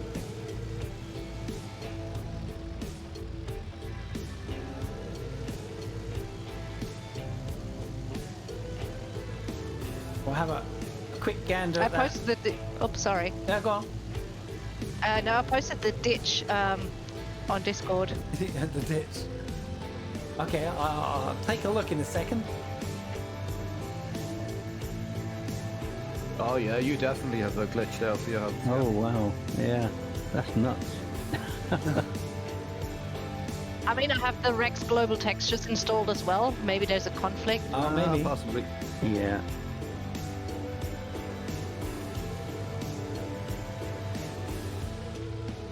I mean, on top of the general conflict that seems to be there. Okay, let me build up some speed to get to the other side. I can fly across, right? Yeah. That looks so funny. Yeah, made it. Made it. It looks even funnier for me on my screen because I haven't got the scenery installed. I thought I had. So you just suddenly leap up into the air. It Well, was for me, fascinating. for me, you actually just crossing an invisible bridge. Okay, so which direction is the wind going? Looking at these 2 socks.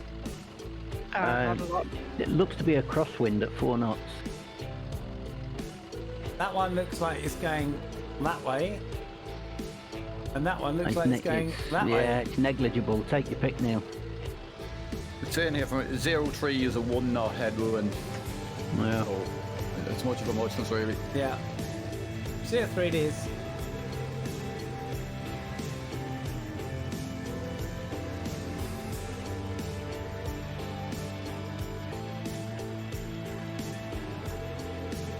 Captain Spitfire in voice. Good evening. Hola. Hola! Hola. Hello. Good thing about it is I can't type it now, so it's alright. How you doing, mate? Yes, going well. Just finished training. Good. Now I can have some fun. Dare I ask what you're going to join us in?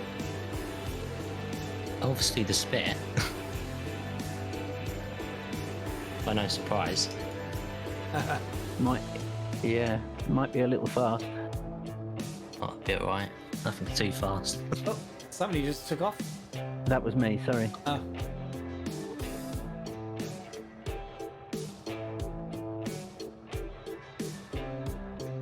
What's timing for the food shop to turn up? So we got how many miles to the next airport? I don't think it's very far.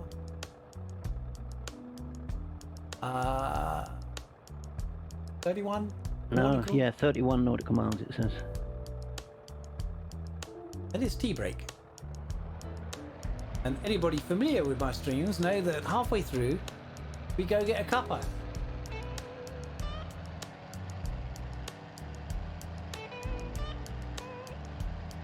And just keep it on the centre line. It's a lot easier in this airplane than it is a Spitfire, I have to say. Well, anything is easier than the Spitfire, right? No, the P-51's harder.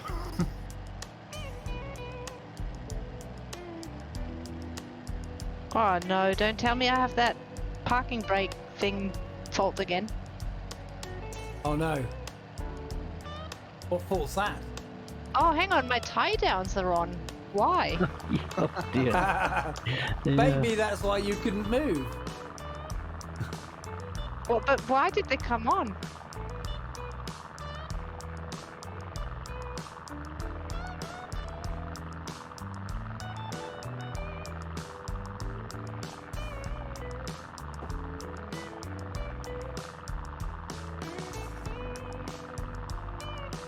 So we'll just do a circuit, wait for everybody to get airborne before we head off.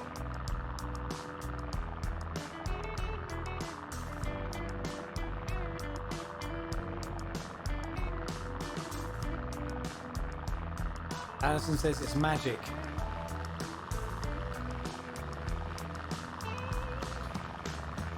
Well, Alison, my gear is down. I mean, I'm in the Warrior, so it's supposed to be ish. Yeah.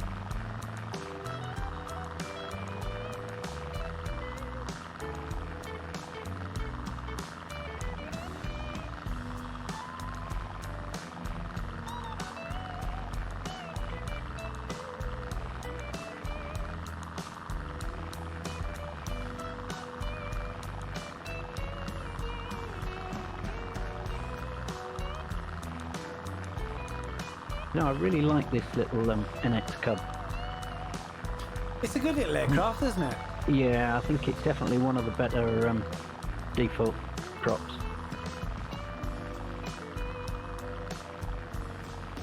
Everybody in the air, looks it. Convel. I see one label down there. Oh, Yeah. that is Convel. Convel. Mm.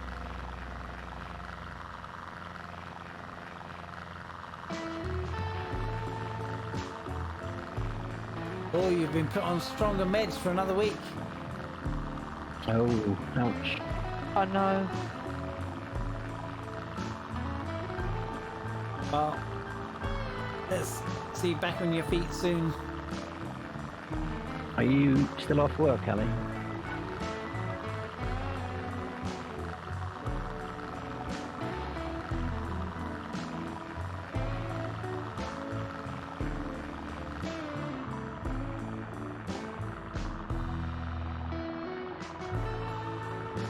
Tarnish, your invoice. Thank you very much. Hello, Hello. everybody. Good evening. Hey, Tom. Hello. Everybody's Oh, nice and Tarnish. clear. Alright.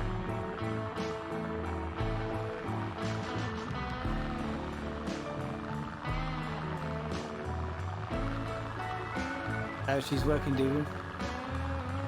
I don't know whether to commiserate or celebrate, because it can be almost worse when you're not good.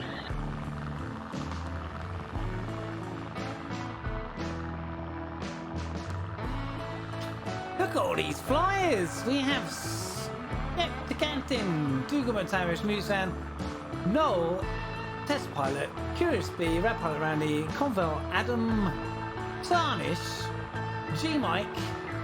And have I missed anybody? If I have, it's because I can't see your label. Thanks for coming along and exploring this part of Norway, which we haven't done before. We haven't done this, but well, we've done this airport, but we haven't done this part that we're going to.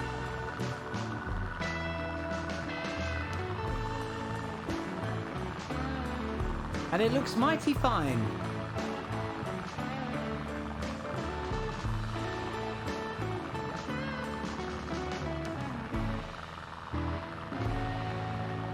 Now the Nordics have been done in a world update, have they not? Yeah.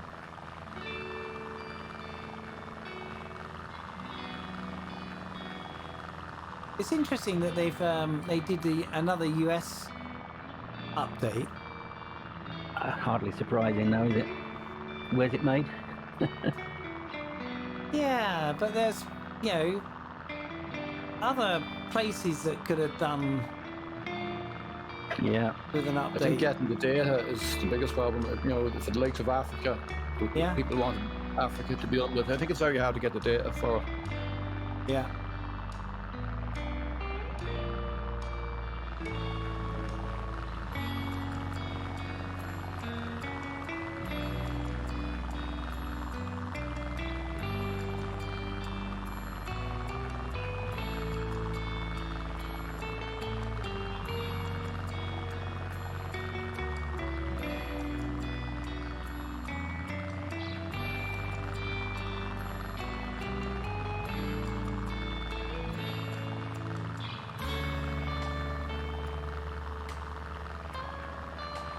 So, apart from the self-inflicted Yes. Microsoft Flight Sim escapade this evening, touch wood, it's been really stable. Would you agree on that? I would, and I've heard lots of other people say recently too that they've been getting far less CTDs. I mean, remember all the CTDs I used to get? Okay, Convel, thanks for coming along. 6 hours till the alarm goes off for work, so yeah, go get some ouch. shut-eye. Thanks for coming. Maybe see you next week. See ya.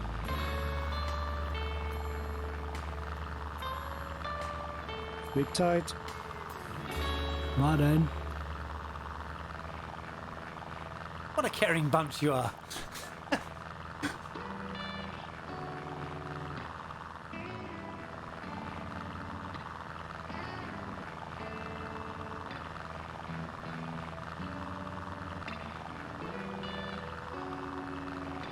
I mean, I'm flying hands-free here. You just, you know, put the input in. The aeroplane just flies along. I mean, it's just fab. Test pilot says, my sim has been accident-free for 159 days. Good grief. My word. Not that you're counting, eh, mate? No.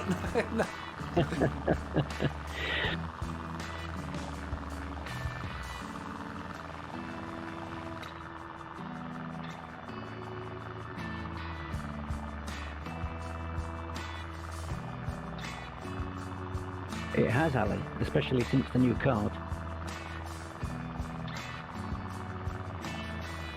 So what card did you get? I meant to ask you last time you mentioned it. Gigabyte NVIDIA 3080 Ti. Nice. Tell that to my bank Gosh. account. Tell that to my bank account. They actually have come down quite a lot to what they were from what they were. Yeah, I don't suppose they'll ever go back to what they used to. They're not that silly. No, because people have got used to paying extreme amounts for it. That's the problem. Yeah. I'm way off track here. I think Skeptic's actually on the purple line. And everybody else is just following me.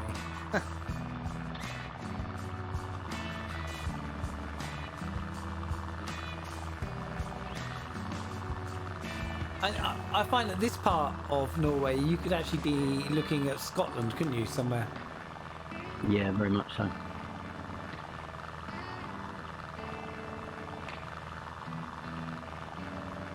Not much life goes on here by the looks of it.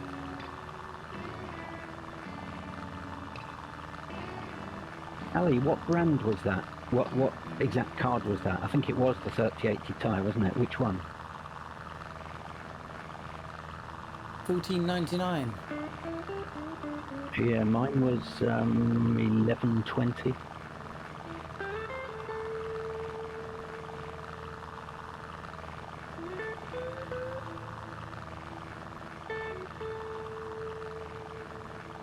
So what processor and motherboard have you got, Dougal? Processor is 10900K, i9 10900K, and an Asus Strix Z590 motherboard. See, that's the problem, is that if I actually got a 380 card, I need to change my motherboard. Really? Yeah, because it's only a PCI 3. So I'd lose out if I don't go to a PCI 4 motherboard. And if I change the motherboard, I need to change my CPU. No end to it, is there? And that means I don't know if I'd have to change the memory. I probably wouldn't need to change the memory. No, you wouldn't. Only seems 5 minutes ago you got yours. It does, doesn't it? It's 2 years old now. Well, But you were thinking of getting a new PC to have a streaming PC and a gaming PC? Well, that's the bit that crosses your mind then, doesn't it? Because a graphics card on its own is like half the cost of a new PC. It's just, then do I want to run 2 PCs every time I stream? I run 2 PCs 24/7 and I don't stream. And once you've done it, I think it's a bit like VR. What people say about VR, you know, once you've had that, you never go back. You know, I mean, I'm watching you on the client PC, and I've got Sim and Little Nav Map running on the main PC. Yeah. I mean, it probably would help with not running all the other apps that I need to when I stream on the single PC. And have them running on a separate PC, but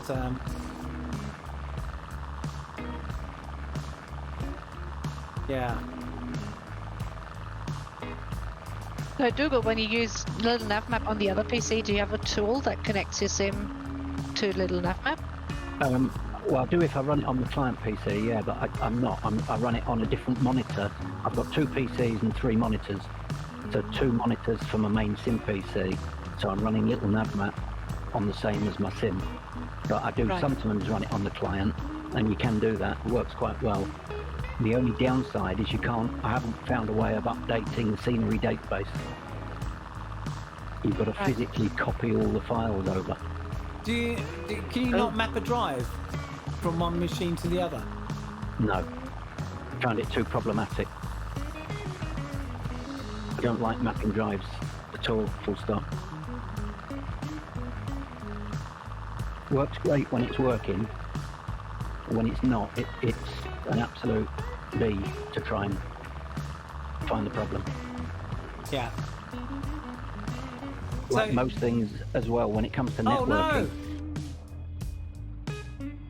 What have you done? Oh no. fuel. Uh-oh. What, did it go all quiet for you, Neil? It's gone a bit quiet.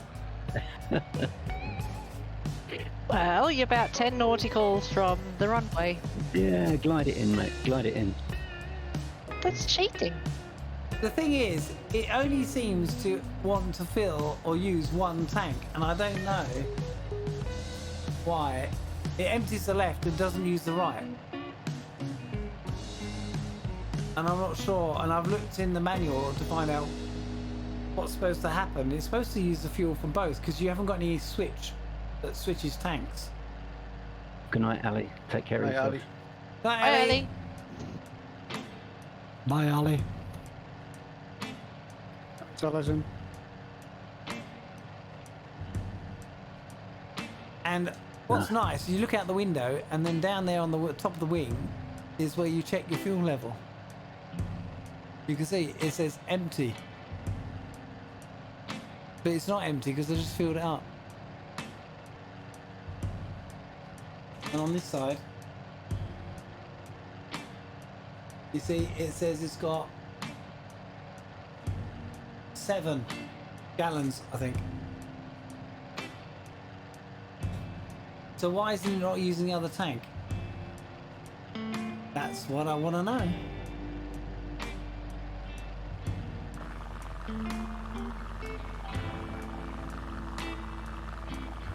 Has anybody been having issues with the fly-by-wire with the fuel? Because I put mine on unlimited fuel and it ran out of fuel on me. Oh, no. I don't fly it since the Phoenix came up. Yeah, that's it. And then it wouldn't restart the engines. So I ended up in the drink. Oops, a daisy. So who else Mind is... you, I glided for about 150 mile on it, so... Oh, really? Wow. Wow. So who else is flying the Chipmunk? Curious Me. Bee is. Test Oh, pilot. count. Smiley aircraft. I think what you're describing pilot there is- is an annoying problem that it doesn't move the tank on the left, but the tank on the right drains. But I know there was an update came out today, what did on Just Flight, took it up to 1.4, and I don't know if that's cured it. Ah. I haven't updated it.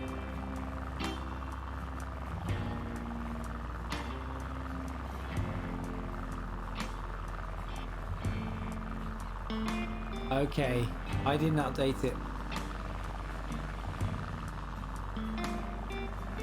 Is Captain Spitfire holding fort there?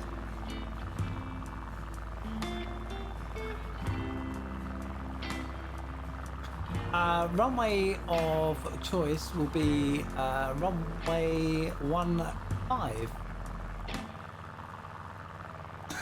into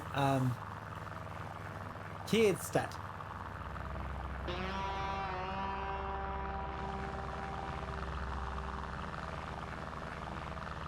Oh, he's going to pull out. Is he going to pull out? Just.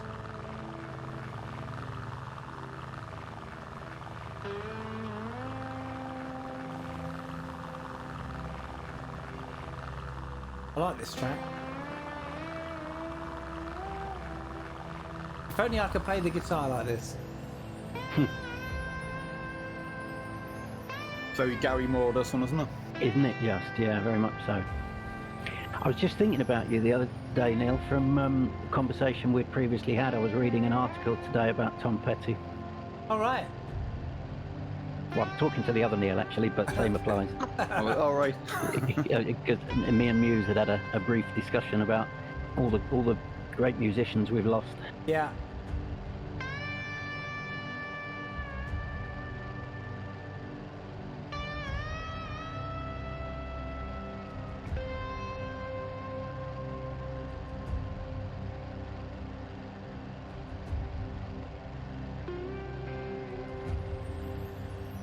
It's a nice lake there.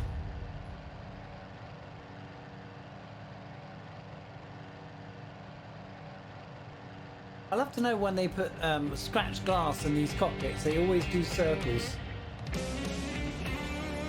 Well, that's because some numpty always tries to polish them with a bit of grit on the cloth. Ask me how I know, because somebody did it to the windows on my boat. Oh no. And they're not glass. They weren't glass. They were perspex. Oh, so it's never going to come out, is it? Nope.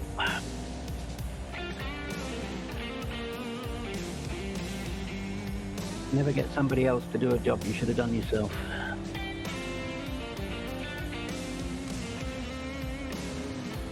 I think you can get a grind and paste to take that out, can't you, with a bit of Yeah. buffer? Yeah. It's a hell of a job, though. Yeah. Okay, so somewhere down there is the runway.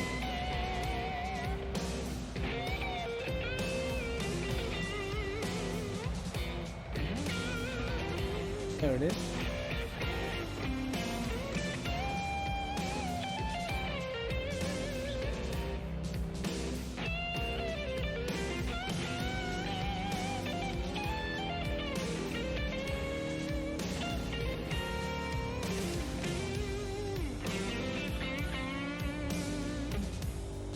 Captain Bombasso, we're taking a break at this airport, so you probably will.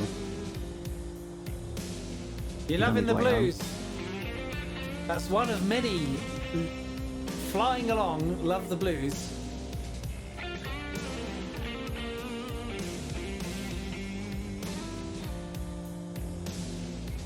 Oh, I've got a few stutters there.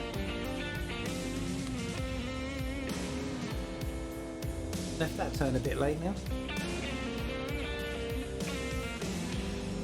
I did ask you before, P, which card you had, and I've already forgotten. Was it a 20 series, wasn't it? Yeah, I've got a 2070 Super. Right, okay. I mean, it's good. Yeah. And that's the thing, you know, I battle with is like, do I really need to spend any money on it? Well, look how long I kept my 1080 Ti running. Admittedly, I don't stream, but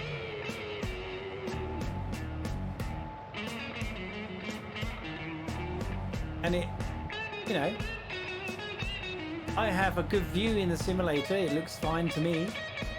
It looks good on stream. I don't stream at 4K. I don't have a 4K screen. So why would I, you know, spend the money on... The trouble is, I don't know how much extra FPS I would get. And if it's like 10, 15 or something like that,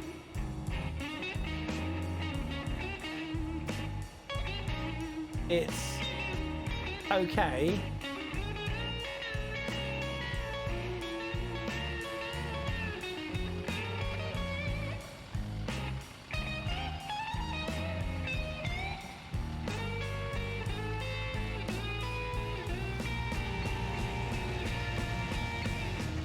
wow, a lot of labels coming in there. Looks cool. There is a lot of labels.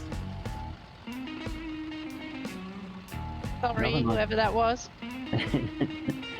Oops. I think that was test pilot.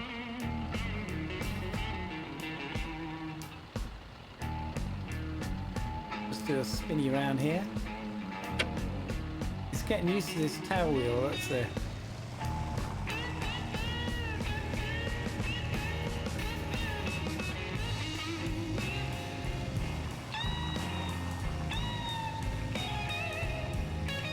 Yeah, this is a great track.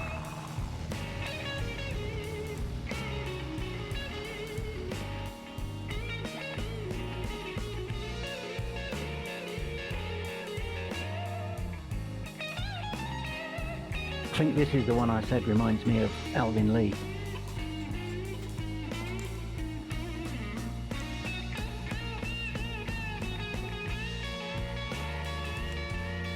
Oh, why does it always do that? There's a bit of Hendrix in it as well, isn't there? Yeah. Tarnish? Yeah. Yeah. That's QSB. We've got Muse Yes, fan. hello. Yep. And Pilot Randy coming in. It's quite a nice little setting, this one, isn't it? Great little airport. Muse fan, where we used to keep our boat, there was another sailboat there called 10 Years After, and I had to wonder whether it was somebody just naming it after the band or whether it might have been his. I don't know.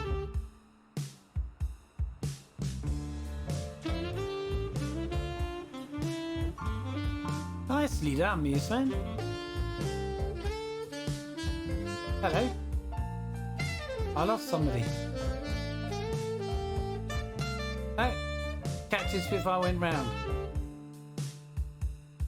There was Rad Pilot Randy as well. Did he disappear Yeah. for you? He came down with Muse. I missed him somehow. Mm. Now, have a look at your scenery. Do you see double fencing like this? No, single fencing for me. Oh, it's just overlapped the way it's done. Okay. Yeah. Minus 10 feet per minute. I'll take that. Ah, Wow. Nice. minus 25. I'm not speaking to you. I'll ignore me, that would always beat me, he's got it.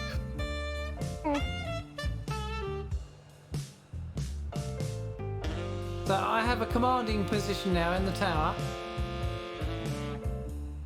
Yeah, I've that perimeter fencing as well, Neil. Pretty cool looking. Captain Spitfire, you are cleared to land on runway. What was it? Were you landed on? I forgot now. 1-5. 1-5. Thank you.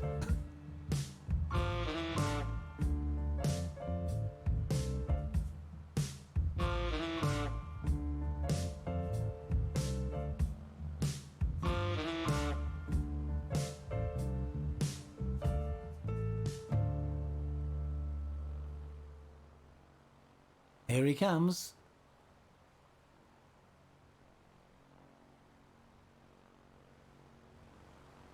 Sounds like a real airport with little aeroplanes going.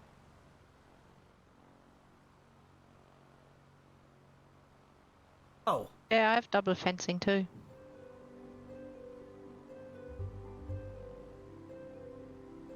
I haven't got any on the default. You want nicely some? done. I have spares. I hope you didn't take offence to that.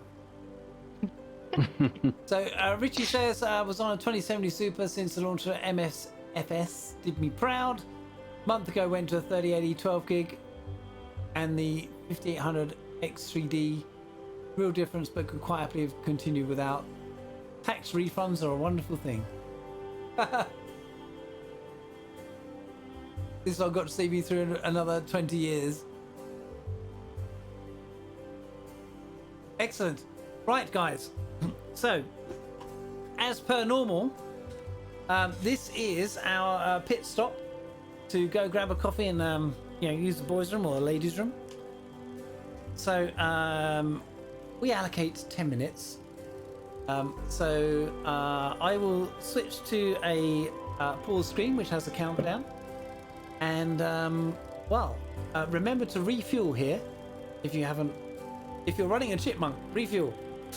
We got how many miles to go? Let's have a look.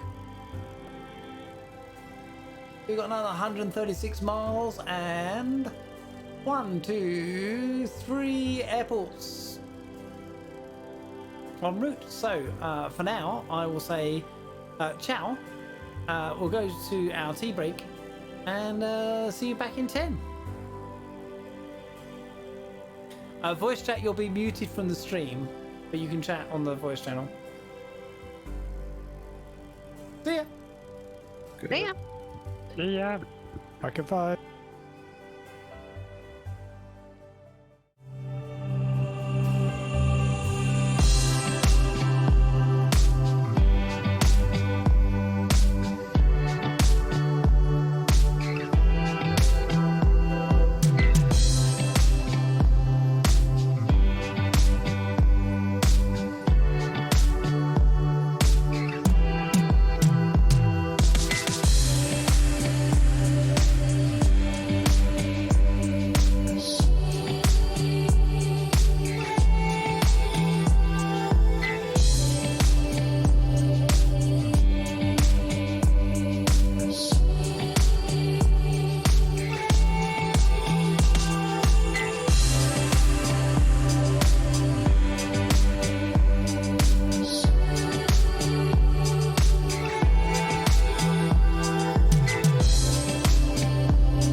Blimey, the music stopped really quite dramatically there. Sorry about that. Oh dear. The life of a streamer is never dull. Did we actually get to the end of the blues? No, we didn't. We'll carry on then. Jesus, 28 degrees in the northeast of Ireland tomorrow. What? 28. That has to be a mistake.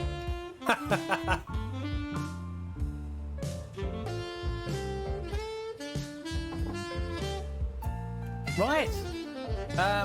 So let's go and I heard Dougal might be otherwise detained. Sorry to hear about your dog there, Dougal.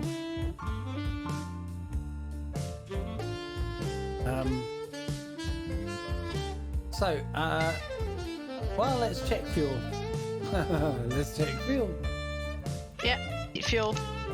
But I thought, given that we have a temperature drop and we're in the Nordics, I just got a Nui dark chocolate Nordic berry ice cream. Very nice. Very nice. I love an ice cream, mate. I'm gonna pull over to the fuel, if there is a fuel thing.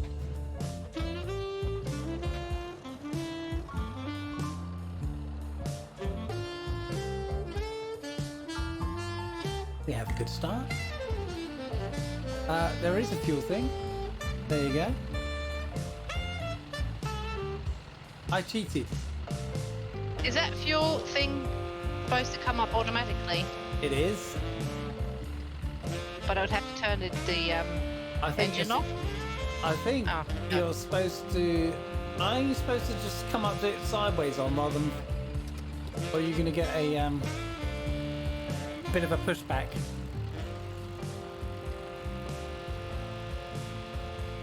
Okay. Looking at those...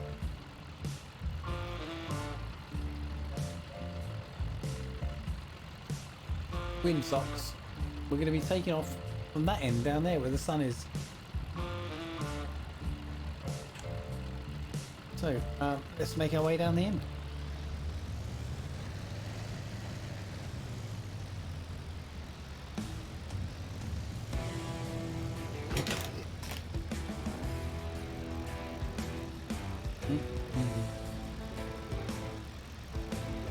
I think there's a fuel station there to my right, actually. Oh.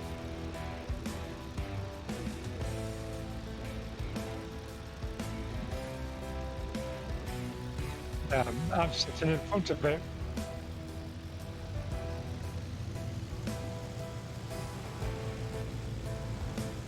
Oh.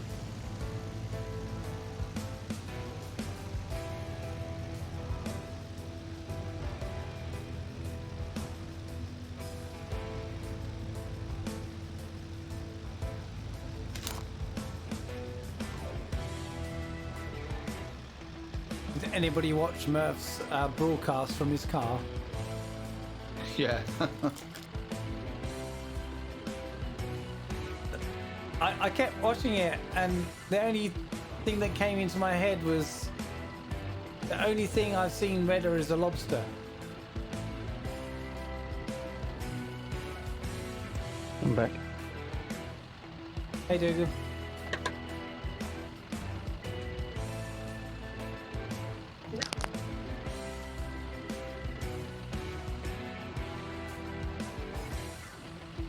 He couldn't be away from streaming for a couple of weeks at all. He had to make an appearance. Yeah. It's just not his style to be away for that long.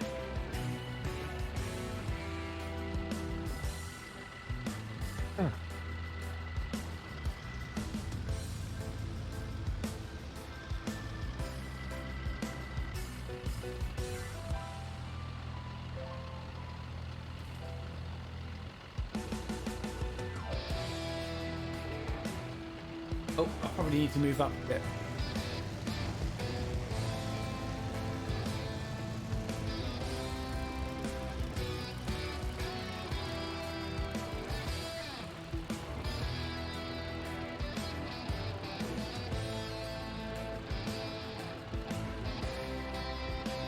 some really great music tracks there on that section. They're not bad, are they? I mean, I guess I say that every week because it's the same lot, isn't it? But they are good. Yes. I think whether it's weekly or monthly, they add new tracks to the blues section. Right.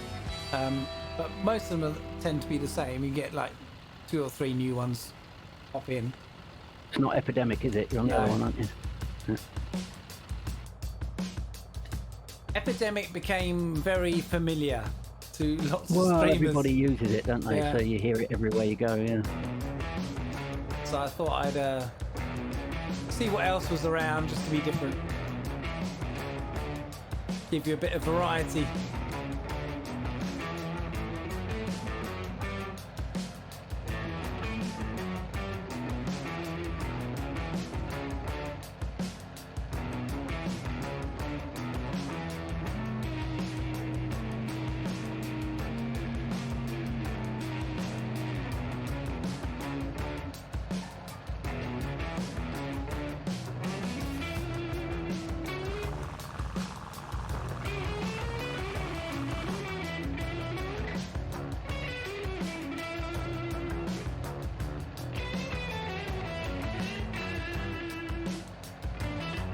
I took off with some. Oh, hello. Who was that down there? Sorry, that was me, I think. Captain Spitfire just bit the dust. I thought it Yeah, was my him. axis was inverted. I pressed some buttons and I pressed the wrong one. Whoops, that daisy. Happens to us all.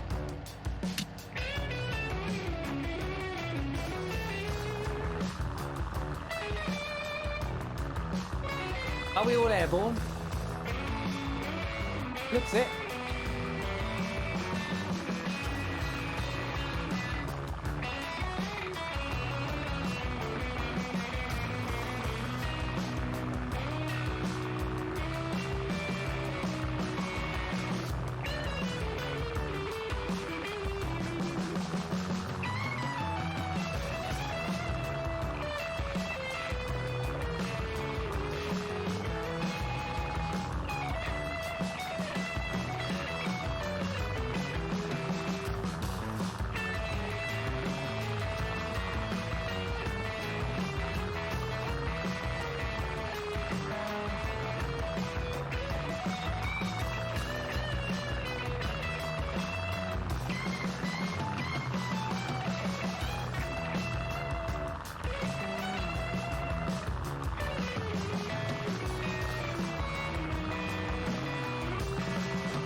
We've got to do a bit of climbing from here to the next airport.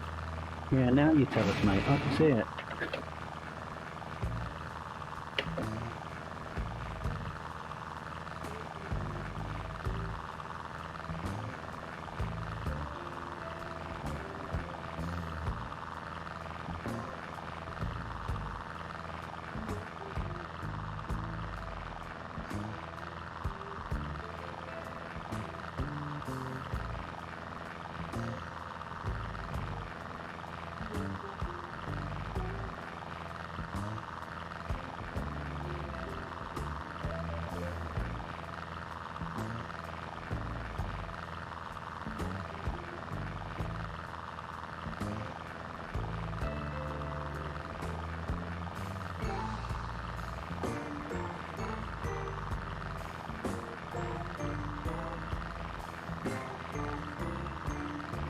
Did Captain Bombasso join us yet? I don't see him. I don't see him in the skies. Okay, yeah, I think it's only about a 15-minute drive for him to get home from work.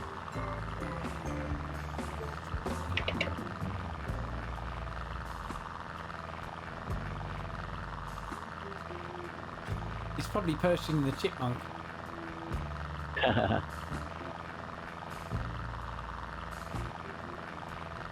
I should think after his recent experience, he'll probably rock up in a Piper. I think I would if I were in his shoes. Yes, that's true.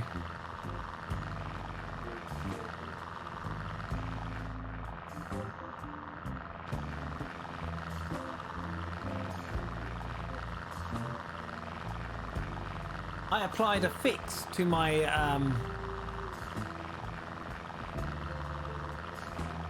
my honeycomb yoke. Where That's interesting. Me too. What was wrong with yours? The RJ45 going into the unit. Oh, of course, the cable, yeah. How did you do it? It's called a bit of string. Right. So basically, it's tied around the cable shroud, and then it just loops around the mounting leg and just pulls it down towards the desk. And it works a treat. I can do my reviews very easily, and So is it just maintaining the connection, the electrical connection? Yeah.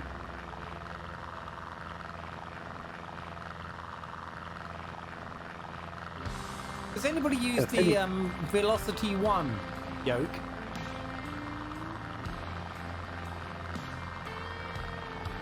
I'm not sure I know anyone that uses it. Oh, is that the one that Stuart uses? Ailerons into the wind. Is it the one that looks like the Yoko the Yoke? I think so. Yeah, I think Stuart has it. And I think he loves it.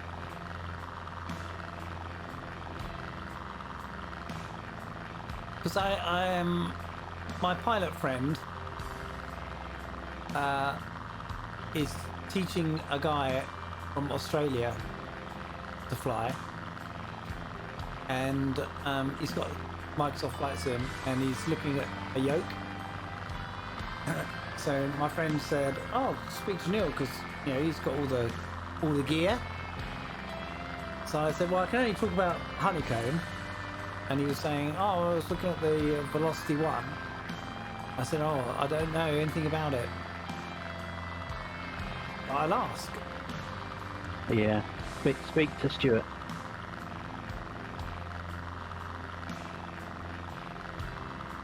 I mean, I really, really like this honeycomb, and I think it's brilliant for GA.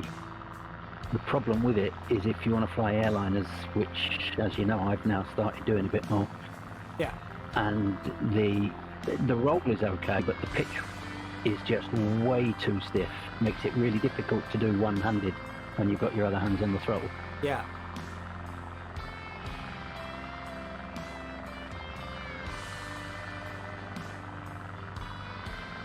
That's what auto throttle's for, Dougal. Yes, indeed, mate. Yeah. And I have to confess, I'm way too reliant on it. Well, that's the way it's in real world. Yeah. That's what they normally do too. So it's not like you're cheating.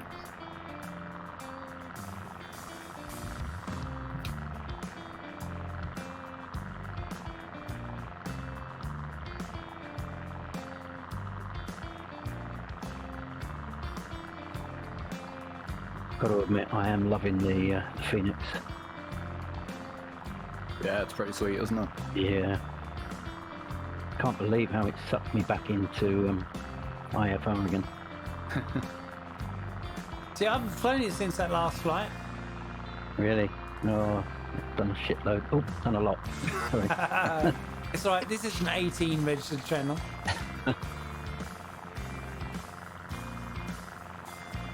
And, I've been really lucky enough as well to have inroads to be able to get to speak to V1 Sim and V20 Sim Pilot. They're such great guys. I took the MDA here out for a spin earlier today as well. I saw you on the map, mate. Yeah, I saw you. I mean, it's a fantastic plane, but there was so much to learn, and it just doesn't do what you expect it to do. And it took me an hour and 45 minutes from loading in to getting it up in the air. Oh my word. Now, I know that's extreme and it shouldn't take that long, but I haven't flown it that many times, so I'm still trying to figure it out. But yeah, I had the one for X-Plane. I can't remember. Right. Not Leonardo. Yeah, it was Leonardo as well. Yeah. Yeah. And I just had to put it in the hangar because I just couldn't do it. Of course, Peter, you know who the master at that was? Spag, my man. Spags, yeah, Really? Spags, my man, yeah. He was the absolute master with the Mad Dog. Yeah, he loved the aeroplane, didn't he? Yeah. There wasn't anything he didn't know about it. This airport coming up, runway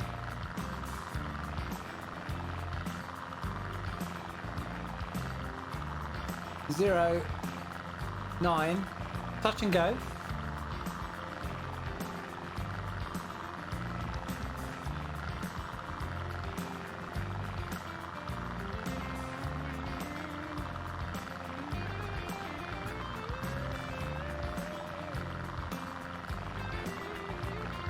Skeptic, you're very quiet today. What have you broken?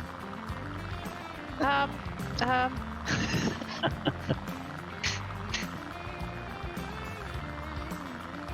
just wondering, I'm only at 117 ground speed, 114 indicated, and I'm at full throttle. Like before I was a lot quicker. Yeah, I'm in the Warrior as well, and I'm sort of more or less the same, so Huh. Maybe it's the altitude. the altitude and the wind, yeah.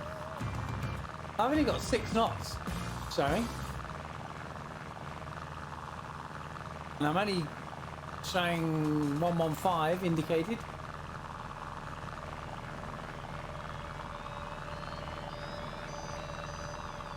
Yeah, I'm not. Excuse me. I'm not losing too much ground over you guys, so.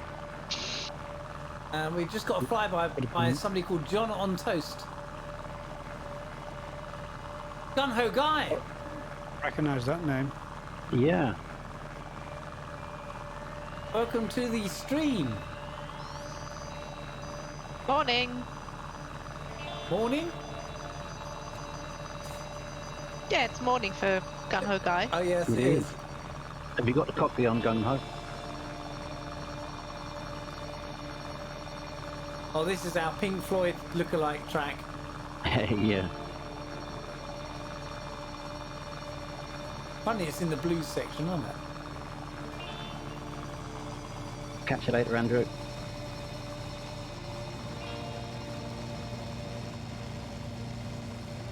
There's a runway down here somewhere.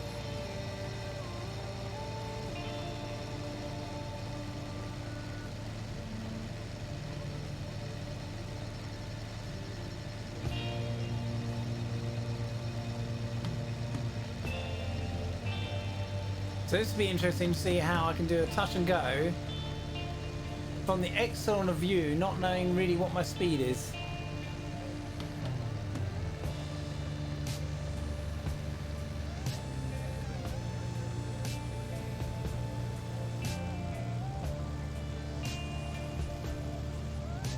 It's a nice little airport, actually.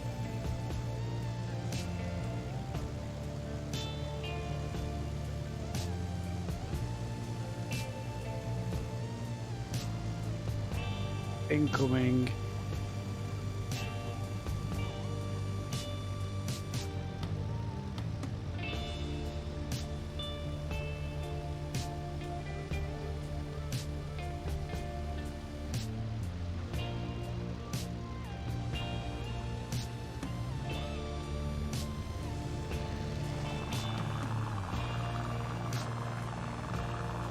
That was the bounce and go, like numerous times.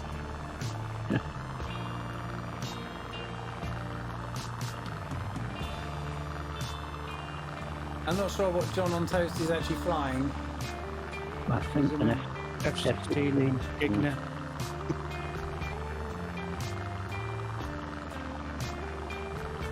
With me not having the F-16, I see him as a Gigna, which is even really funny. Yeah, same for me. When a chipmunk bounces like that, it reminds me of a dragonfly ovipositing. Yeah. So many trees at the end of this runway. I know. It's a nice little airport, though. Yeah. I might jump into the Oh. 14. Just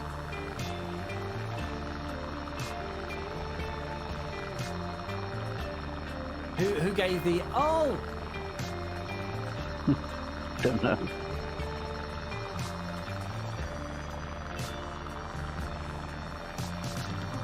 Is that Muse fan saying you're going to the F14? no, the RV14. I just seen RV. Noel in an RV14, and I just think I might just try that for. It's not something that I fly that often. Yeah. Rad Pilot Randy, good evening, mate. Look after yourself. Gonna have to leave you, good folk. Still don't have enough surge protection, and there's a big lightning storm approaching here. We'll have to shut down and unplug. Okay, mate. Thanks for coming along. That's a very interesting rock formation over there on the right. It is. It looks a bit like a Table Mountain in a way, doesn't it? Yeah, yeah. There's a lot of logs at this airport, too. Oh, was there really? Talking of which, I haven't been there for a while. Yeah, we need to go back to Alaska. We haven't been there for a while either. No.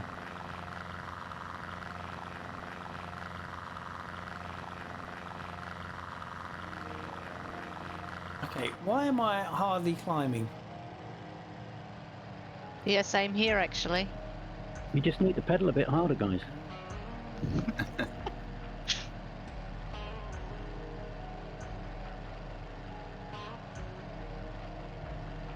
I wonder what the outside air temperature is.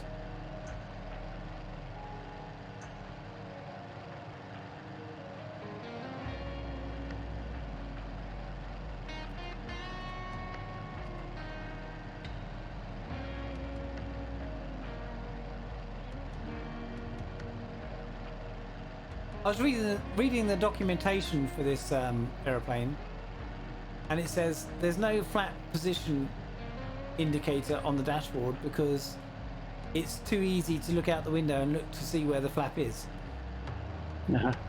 Temperature here in real life is 16 degrees right now. Okay. Or it is for the next airfield at ESUT. I'm on live weather and my outside air temperature is reading 17, so it's not too far off. Well, no, that's not a bad guess then, is it? Yep, same here. Well done.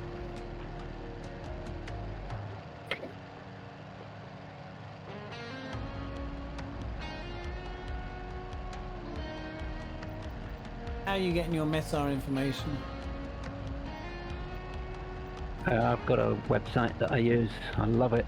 Oh, It's just called metar-taf.com.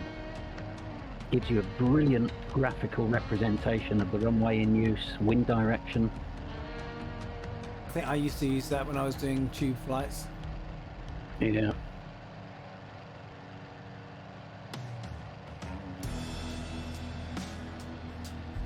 I either use Windy Wind or Ventuska. Or Ventuska. Right.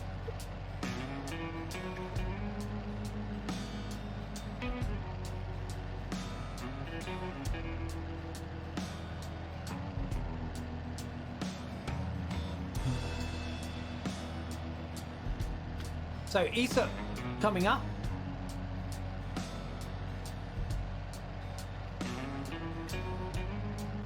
ESA is not in Norway. Does anybody want to I can hazard a guess just see as where well, I it can see the is? border there.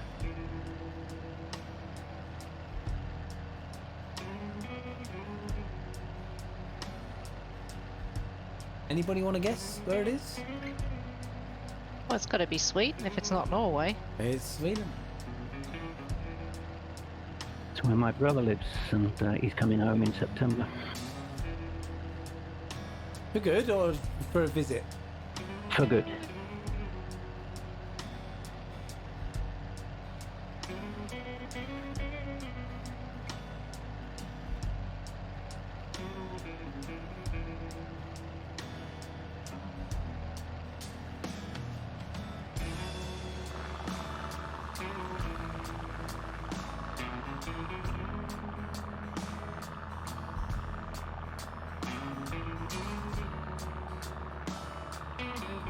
News fan, have you got your Satec Logitech driver running?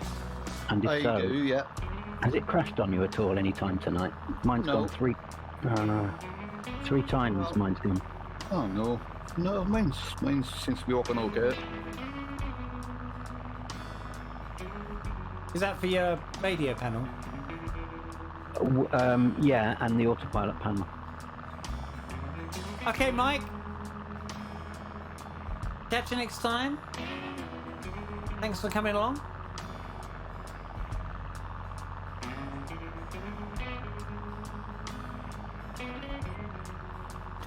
And thanks for the subscribe. Appreciate it. See you next Thursday.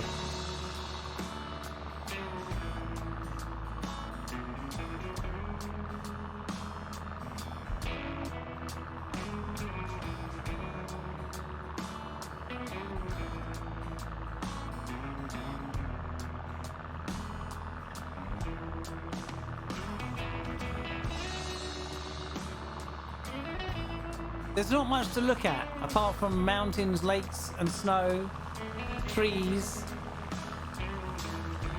There's still... This is one of those areas that's got very odd scenery that's not covered very well, isn't it? Yeah. I thought it was just me, but then I looked, it's the same on yours. So. Yeah. Just patches of it. Yeah.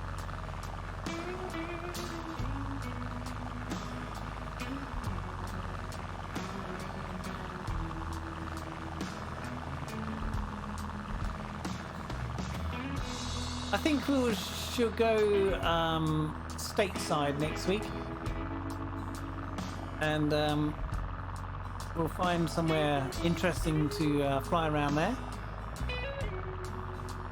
Any suggestions are welcome, so if you want to or know of a good route in the US that'd be good as a group flight, then let me know. Put a message in my Discord on the general channel.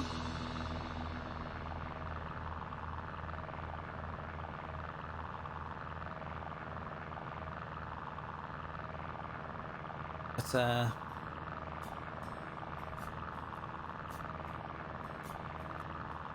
fancy going to Yellowstone and seeing You the read geezer. my mind then, I was just about to say that. You did That take seems to long. be done pretty well.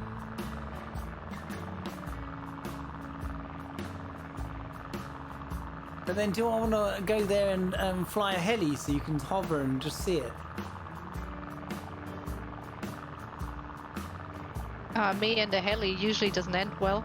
You took the word right out of my mouth. Yeah, same. Pretty much impossible to fly with a yoke anyway. Yeah.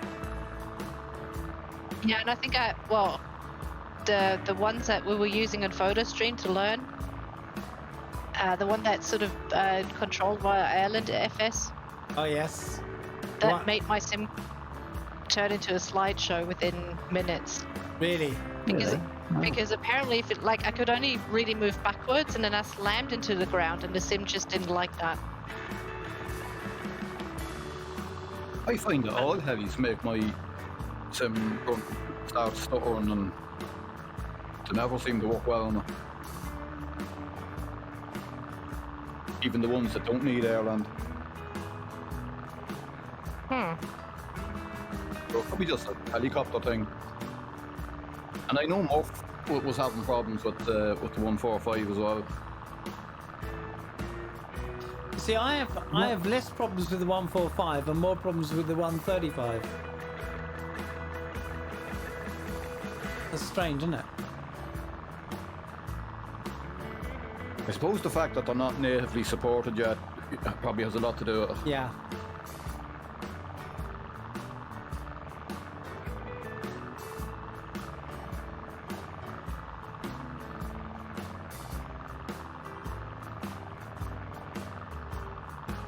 Or we could all have a laugh in a glider.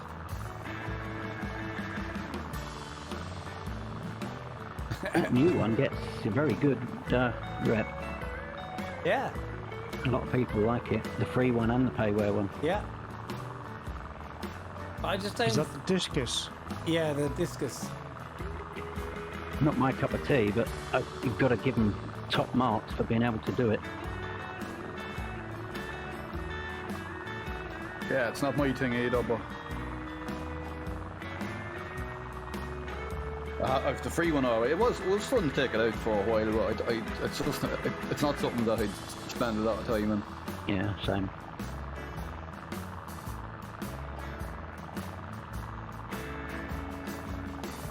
I think you have to be a glider pilot in real life to appreciate a glider.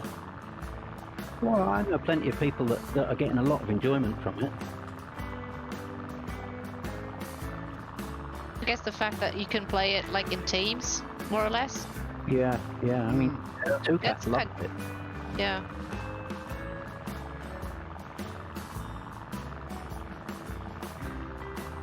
I think for me, if it doesn't go Mach 2, it's not really my thing. And for me, if it doesn't go brum brum brum, it doesn't do it.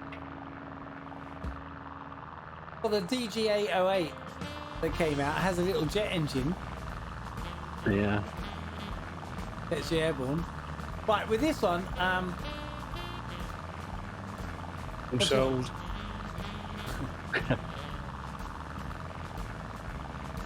do you touch and go or land?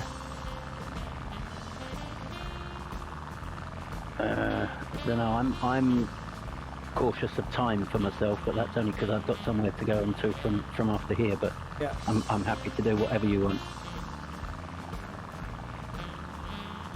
I think we'll do a touch and go. We'll have to come in on runway. We've only got a 3-knot wind. So we'll do runway 33 and then we'll head off in the direction of the next airport. Going to do a left approach then. Yeah, so you're going to come in following the road round over the lakes. Oh, they both show that. So you're going to come in from the south. Yes.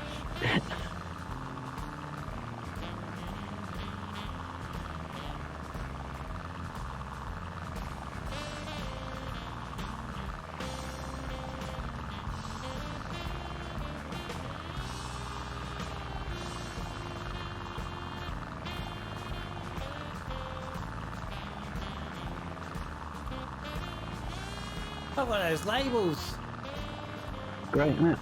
Hey, look, Captain Bombasso is there. Ah, He thought he could sneak in. I told you it'd be in the Piper.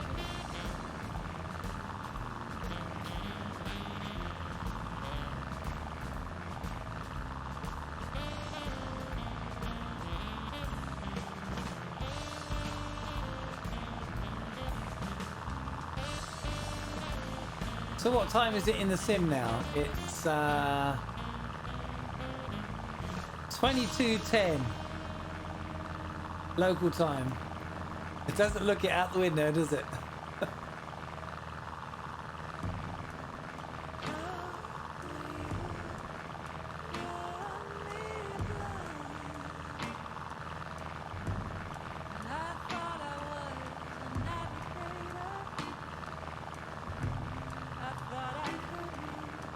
So any of our American friends got any plans for Monday?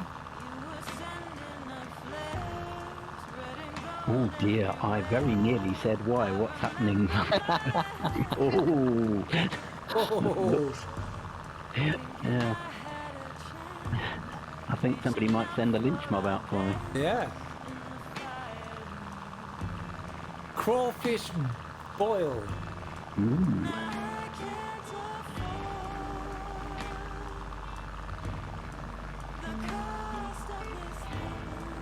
Is that a traditional thing?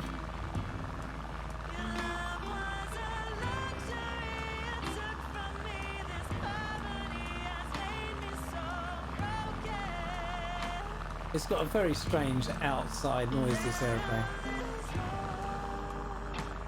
I'm told it's realistic. I've no idea whether that's true. Yeah, it does sound exactly like I remember used to them going over the house. Right.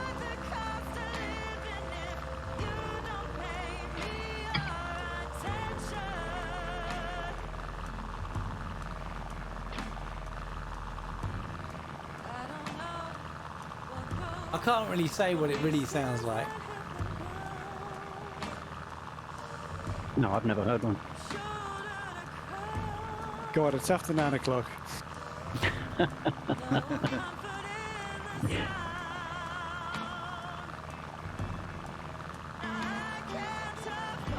It almost sounds like somebody gurgling. They're like a bubble bath. Yeah.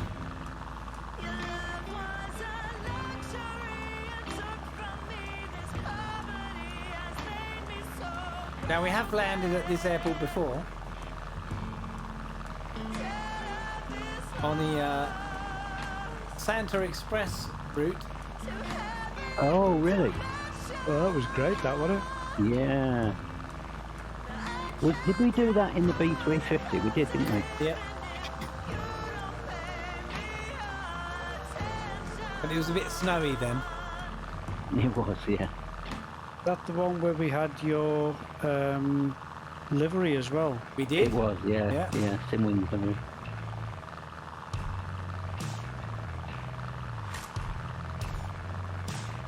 Yes, I sort of gave up on creating Pilot PD liveries because I don't know. Some people don't want to use them; they want to use their own liveries and stuff like that, and it's a lot of effort to get somebody to create them and time, and I don't know. There's too many new airplanes coming up, you know, and you just yeah, gets a bit of a joke after a while. So touch and go. This is one where the leading lights are actually on a bit of land that sticks out, and there's I think there's a house or something halfway through. Is this the one where we did a big circle approach to land? I don't think so. No? Okay. Happies don't look like they're working. Either on very high.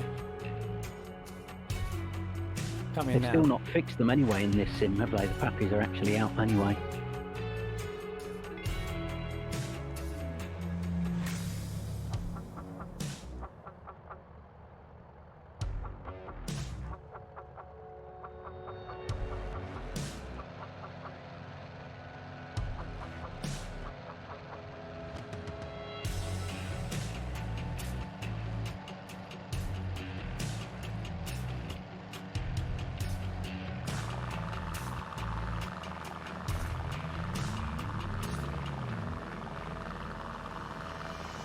Okay, this is the one that had the very tiny apron that we all tried to squeeze onto. Oh, sorry, test pilot, that was me.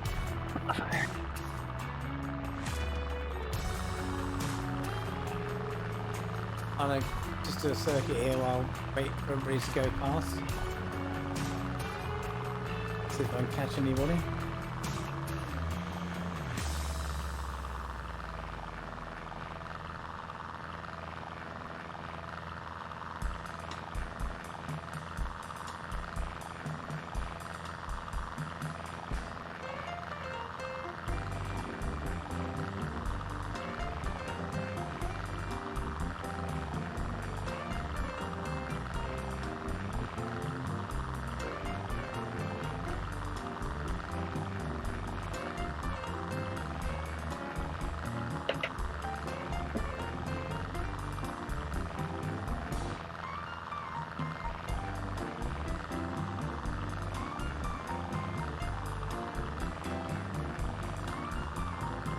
Tarnished and Skeptic.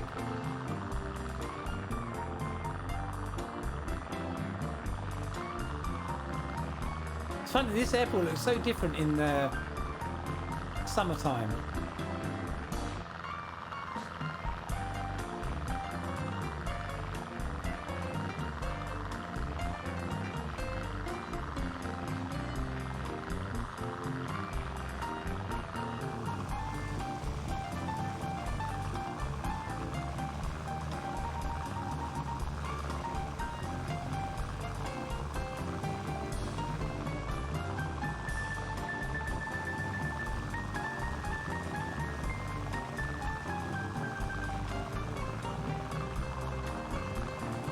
very pleased with that. Last landing was minus 38. Nice. Nice. 33. Oh, fit to the post. Always was. I mean, in fairness, it is quite easy to get that on the Warrior. It just floats. Yeah.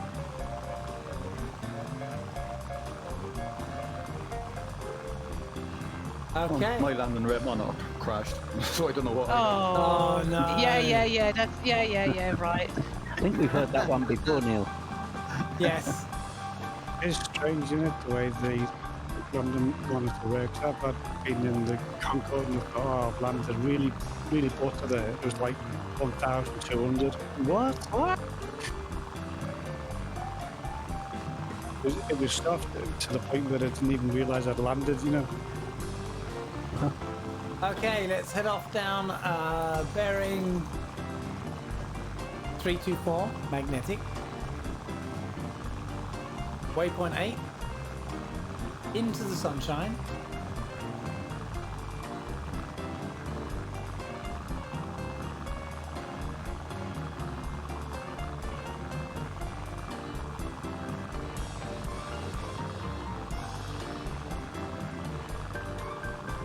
I feel I just warped into the 70s. Yeah.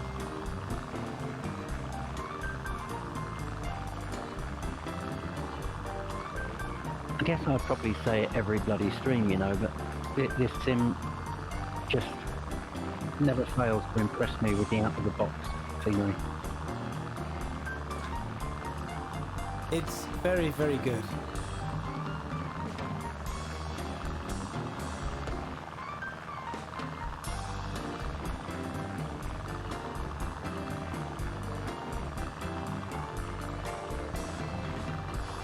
Apart from a couple of airfields and airports, I have just the basic default anyway, and I'm pretty impressed with that, even if it is just by itself. You know? Yeah.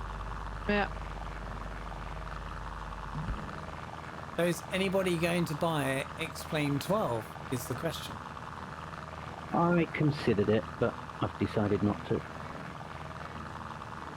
Especially since the Phoenix came out.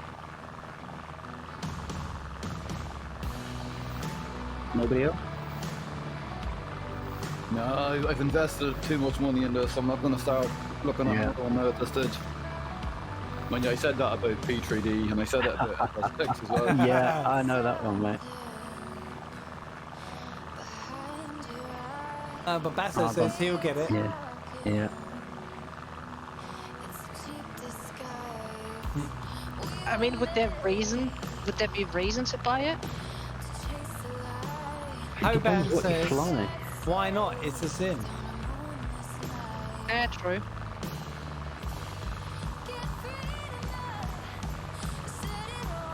I mean, you know, if you're seriously into your airliners, I think it's still fair to say that it's a great sim with fantastic flight dynamics. Yeah. I mean, that's what I was gonna say. Like, if there was something I could try out with, like, extreme realism, like even in GA, like where everything, I mean, even the Pipers, like, they have their shortcomings, from what I'm hearing. Well, And I think Just Flight said they would update the Piper series once Microsoft starts moving the targets all the time. Yeah.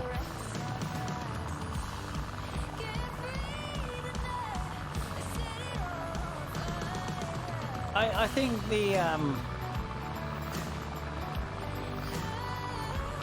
I spent a lot of money on X-Plane. Even aeroplanes I didn't even fly, like the Mad Dog.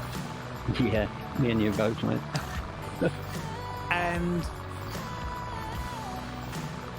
there's no guarantee that all the aeroplanes that I've got now are going to work on X-Plane 12 without an update. And then are those updates going to be free, or are they going to be paid for? I think most of those questions have now been answered, but you know, you've got to be well into the X-Plane forums to stay up to date. And then I've got to think about, well, do I want to maintain 2 sims? Because I haven't really touched X-Plane since Microsoft came out. There was the odd occasion where I fired it up just for a laugh to see what the latest update was. But to be honest, I've not done a flight in it. You know, I took off and, you know, I took off from a place where I didn't have any ortho, and I just thought, this is why I use Microsoft.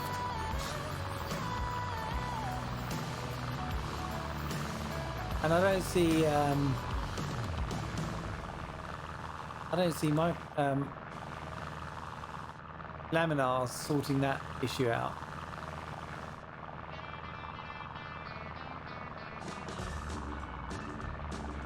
Unfortunately.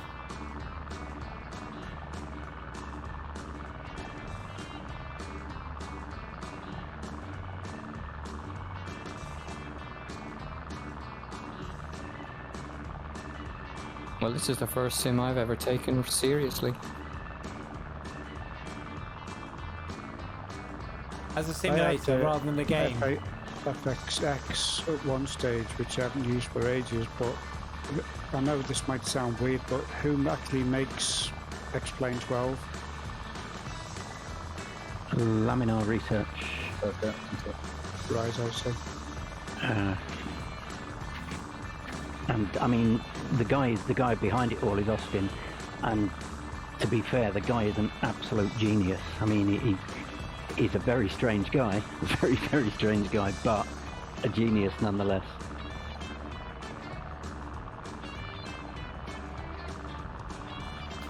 I mean, the flight model in it is much better than we have here,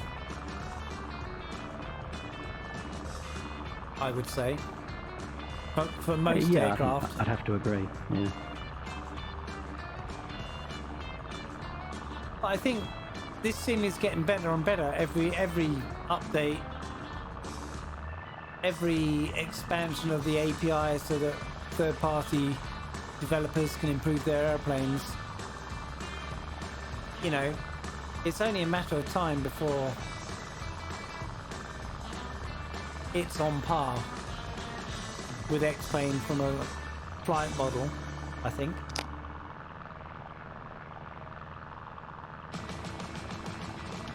But from a scenery and auto generation of buildings and photogrammetry cities and stuff like that, I mean, Microsoft just leaps ahead. And I don't think Laminar are ever going to do that.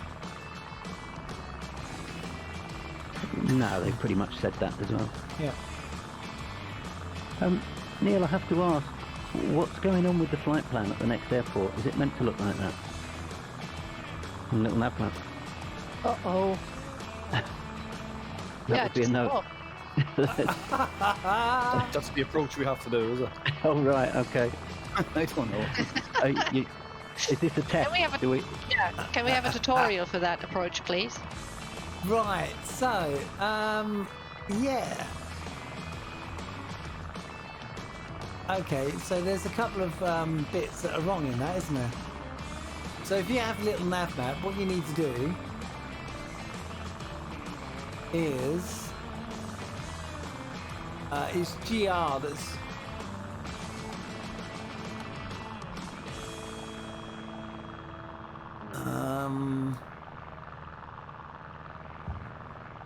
well, we can just fly to the airport, doesn't matter. Yeah.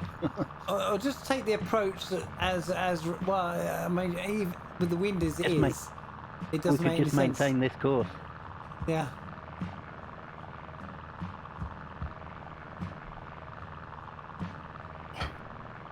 Because there's a very interesting ILS there.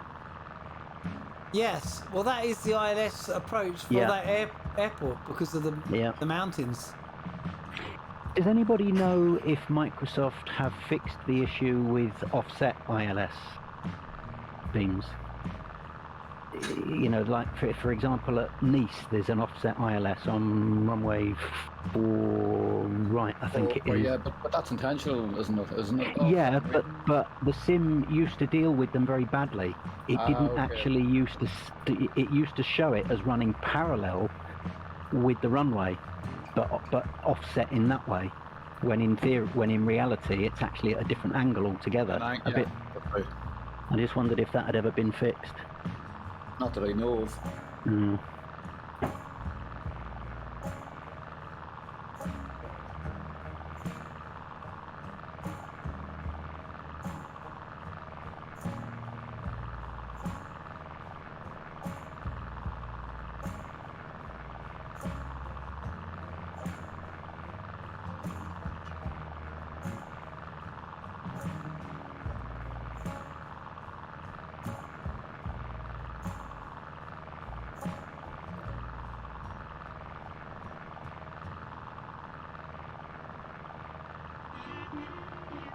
Yeah, it's the GR waypoint is in the wrong place.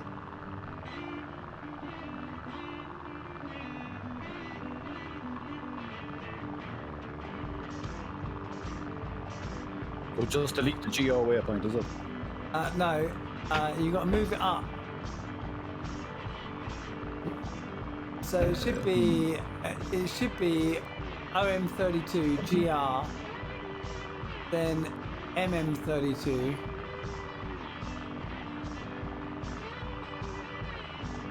then RA502, and then EMRA.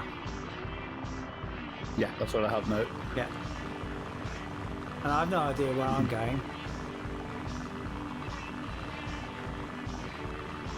It looks surreal, this lighting at the moment, because the sun is actually, I think, now in its lowest point it's going to get to.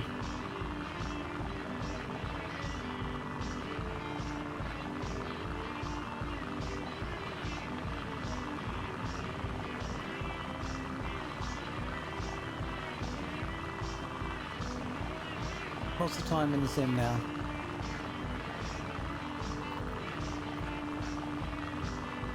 Uh, 22:29, and it's like daylight. That must be so weird to go to bed when it's still bright sunny outside and be sunny all the way through the night. I mean, I just can't imagine.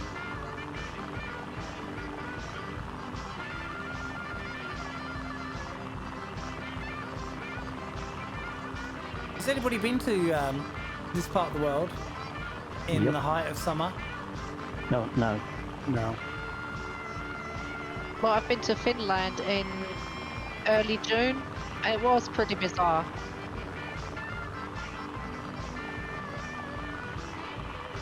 Do you feel tired, or does the sunlight make you feel like you're awake? Yeah, I can't really say. I was at a conference, you know, long days, lots of beer, no sleep because you have to prepare your presentation. I don't know, I felt tired, but you ignore Depends it. how long you're there. The body, your body clock will adjust, but it takes time. I mean, what I found bizarre is that when you leave, like when you go outside, and I was sort of in a sauna-styled hotel, so I was in a cube with no windows. So when I went outside because I couldn't sleep, that's a bit bizarre. So you walk outside and it's 2 a.m. and it's not really dark. Yeah. Like it's just constant dusk or dawn, whichever way.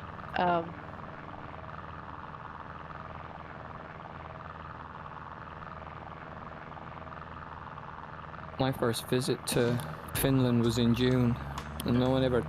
I didn't really realise about the sun not going completely, and it was late when I got to the hotel and forgot to close the curtains.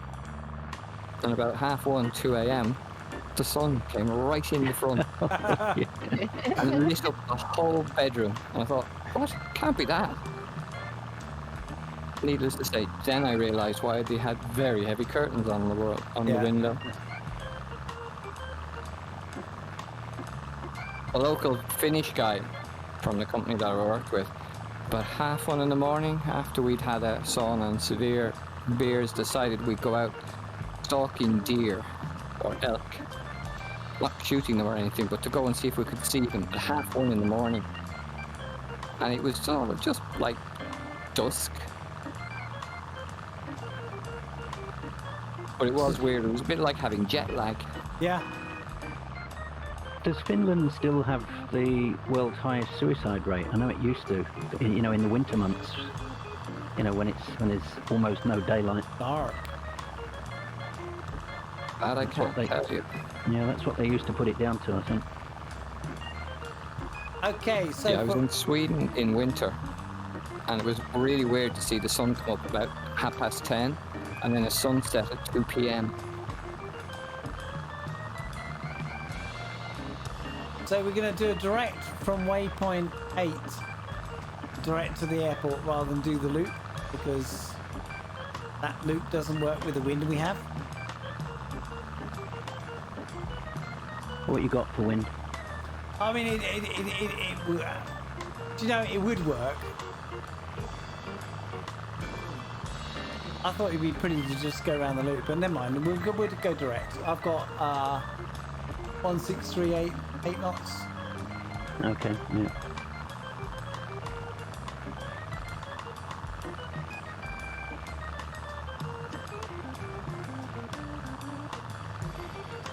Oh, guess who forgot to switch his fuel tanks over? Nothing to see. You've just got me worried now. No, I'm right. It was getting harder and harder to fly straight and level. I don't know if it's just me, but the fuel selector in the OV14, I have to, you know the way you can spin it with the wheel on your mouse? Oh yeah. Yes. For some reason, spinning it anti-clockwise, spinning the wheel on the mouse backwards spins it clockwise. That's usually that's the opposite of It's what sort of counterintuitive, isn't it? Yeah. I just went to switch my fuel tank there a few minutes ago, and I ended up knocking it off. So I wasn't the only one who did it today. I was approaching a mountain and I suddenly realised I don't have any power. I need to switch. And then I suddenly realised, oh, this mountain's very close. So it must be just the thing in the OV14 then, is it? I don't know. The way I look at it is I just say I'll pull back and then that rotates from, what is it, left to right. Yeah. In other words, it just pulls it up. And it's the only way I can think about it. Pull back on the map, pull back on the wheel, flips it up. But then I forget about it and I flip it in the other direction. It's a lovely little plane, very underrated. Yeah, absolutely. Yeah, it's cute. And cheap. I think it was only 12 or 13 euros or something like that. Yeah. Okay, so we do a touch and go here. And then we're off to the final airport. What runway will we use here then?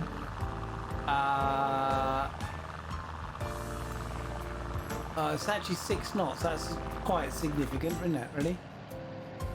So I have to do a bit of a I think we need to loop around. Yeah. It'd be nice to follow the river round, wouldn't it? And then do a right. We follow that river to the left of runway 31 and then come back round, do a touch and go at 13. Yeah, got it. Sounds cool. Yeah. Or is it? I can't. I'm only looking at little nav map. I can't see if it's too close or not. No, it's all right.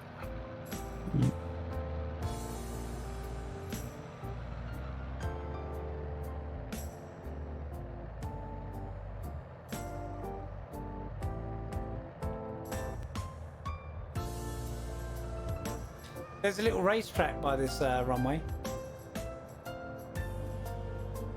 So if you...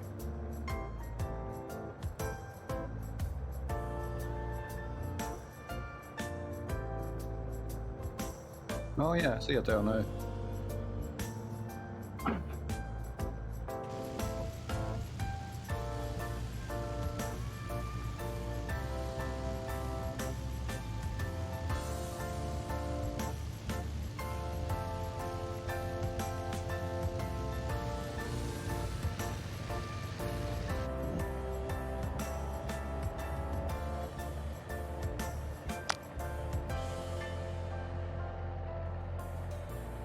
still very beautiful scenery.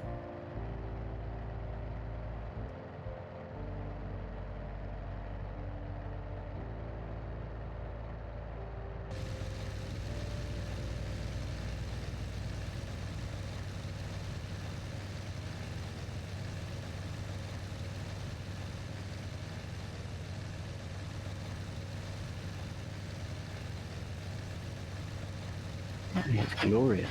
Really lovely down low.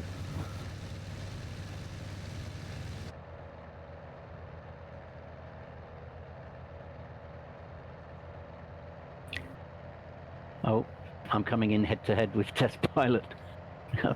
Looks like it's a game of chicken, Test Pilot.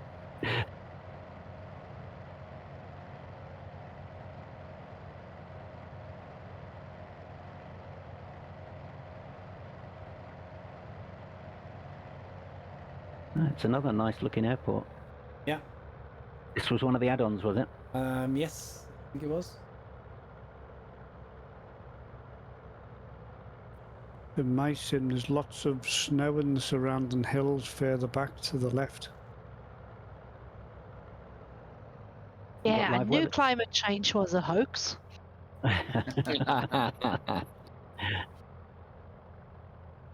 It must be very unusual snow, because here it says it's 22 degrees in the valley.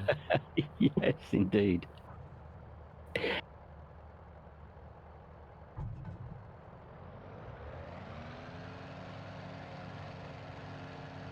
Oh, and music stopped.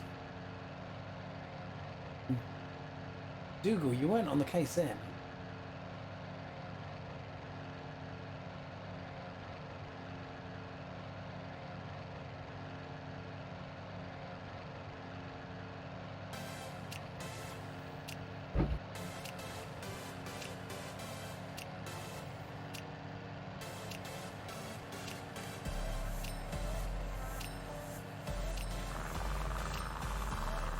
Oh, we've got some roads disappearing into nothing there. Hopefully they're disappearing into tunnels.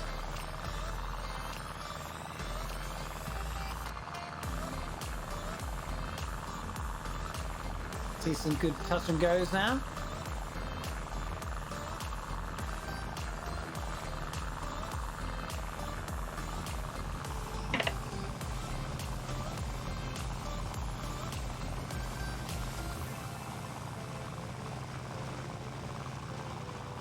Muse fan.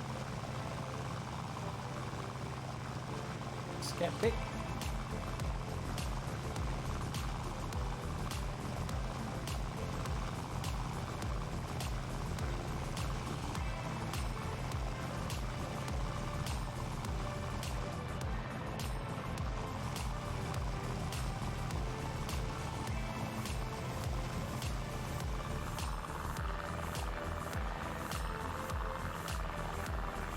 Oh, that climb out is stunning, isn't it? Yeah. Null.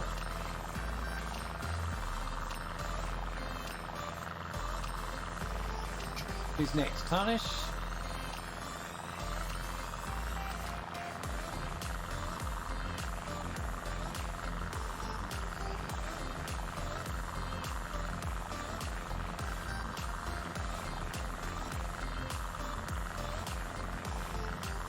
Echo Charlie 1.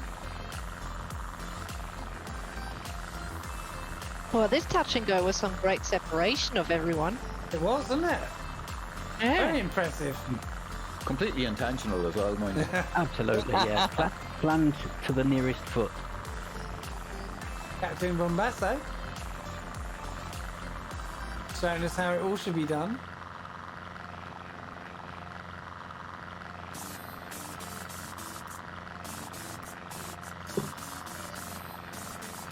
And we have I think we're all done. Okay, off to the last airport.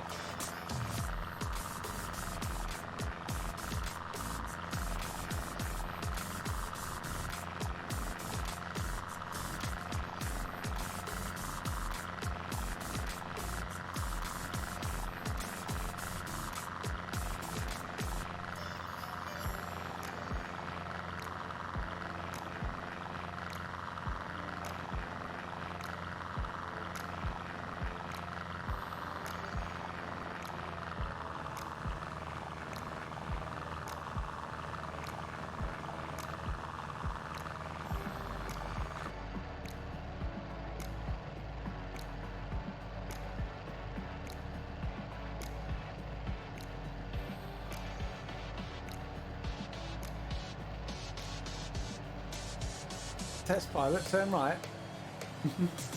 I think he was talking. We were going head to head down Oh. the runway, and if I'd seen that in time, we would have done a break. And anybody who's got the VFR add-ins in, I think the pylons, there's some cables across here. If you're too low to the water, there are some little markers that actually indicate that there are cables going across. I warn you of these because when I was flying it during the week, I flew straight into them. Oh, I see them. Yeah. Wow.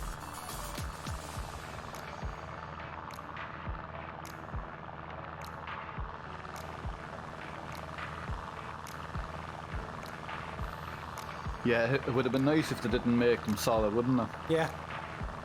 Because they're so hard to see. Where's the fun in that, though? But exactly. I mean, that's real life, isn't it? You know, that's.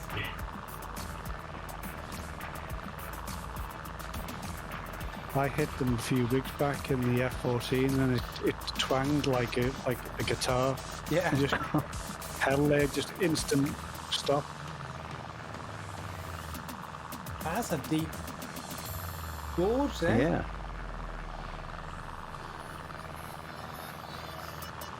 Wow. See, whenever I see, like, you know, fjordy-like things, I always think of Hitchhiker's Guide to the Galaxy. And the part in it where you have the, they're talking about the Earth being a computer. And Slarty. Slarty Bartfast, yes. What a great name. Who designed all He the did the fjords. fjord. Yeah, He won an award for that, you know. he did.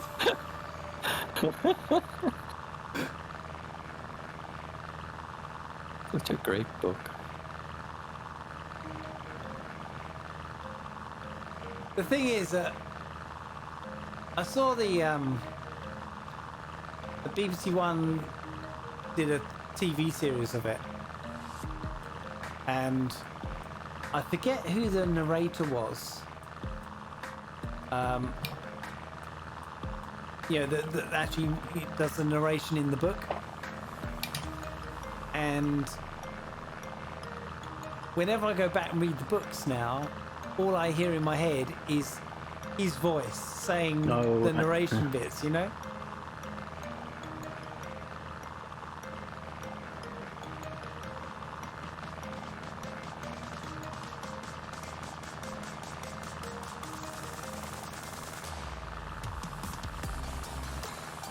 And then I saw the oh, excuse me. Then I saw the new Hitchhiker's movie where Stephen Fry was doing the narration.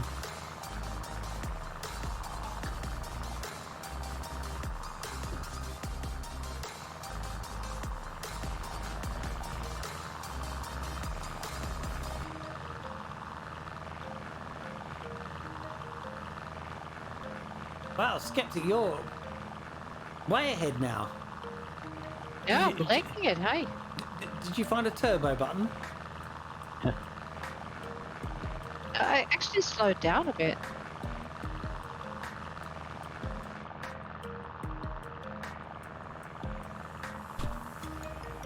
I think.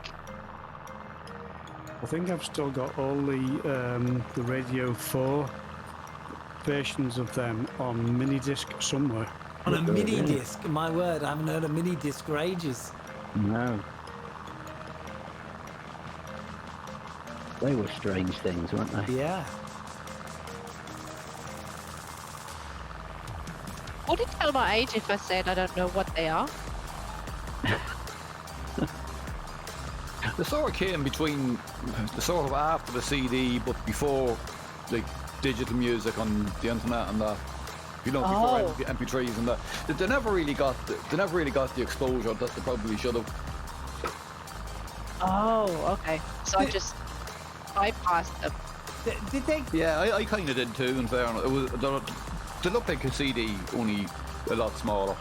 Was it suppose after that's the best way CD of or was it before CD? Between the cassette and It the was CD? slightly after. I think bit like a what did you call them? An SD disc or something. Yeah, most PC CD drawers could fit both, couldn't they? Because they had a little recess in them that you could drop them into. That's right. Oh That's yes, what I it remember. was for. Oh. That was your cup holder. Yeah. Coffee dog. Yeah.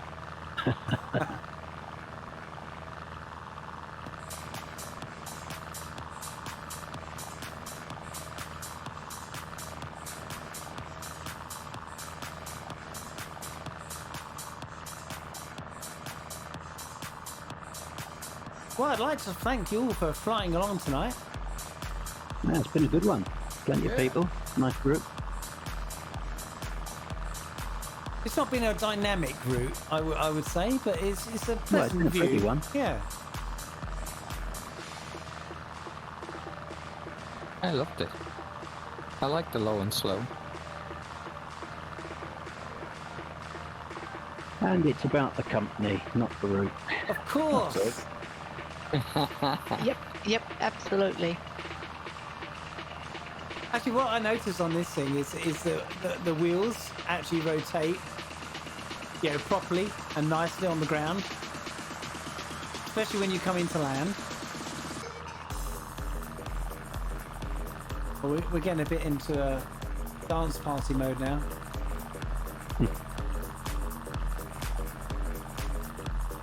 And it's got a very bright landing light, I noticed.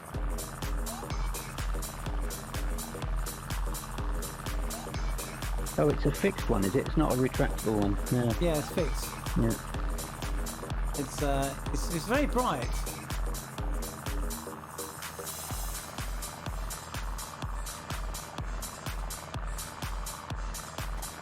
If I could only remember which switch it was that turns it on and off.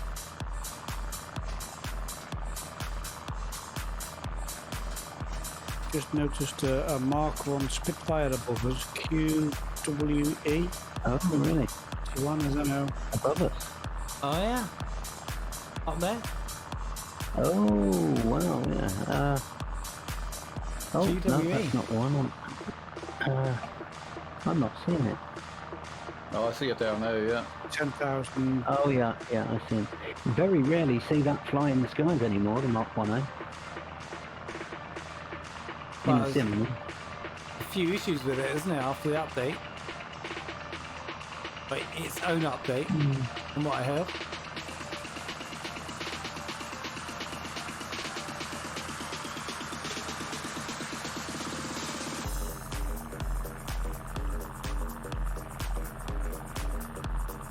I want you all boogieing now in your chairs. Uh-oh. We're already boogieing. Spitfire is on an intercept heading, guys. We're going to get trolled, are we? Or shot down, one of the two. Look at that view. Yeah, great. Huh?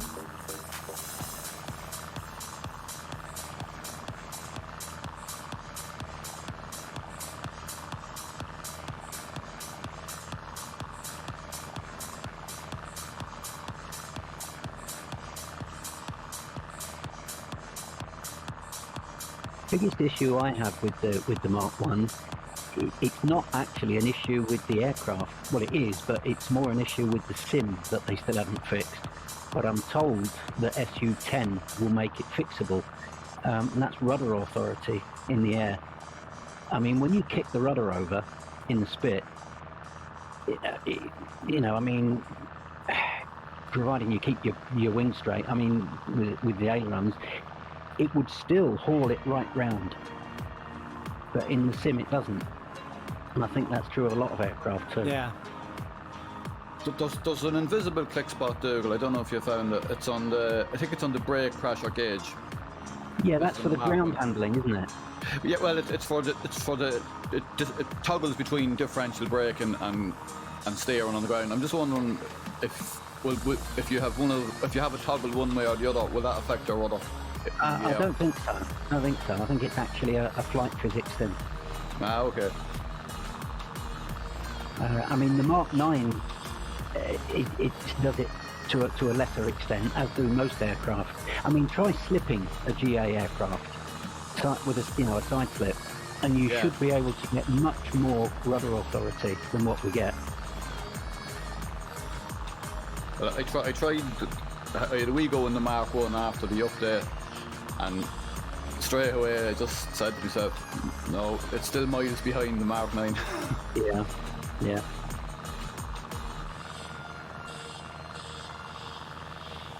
And it's a pity because the Mark 1's a much nicer plane. Oh, absolutely. Yeah, I would say it's probably my favourite spit in reality. What I do love about it is the way that the prop over revs when you put it into a dive. Yeah. Which is how it should be. Sadly, the Mark 9 doesn't do that.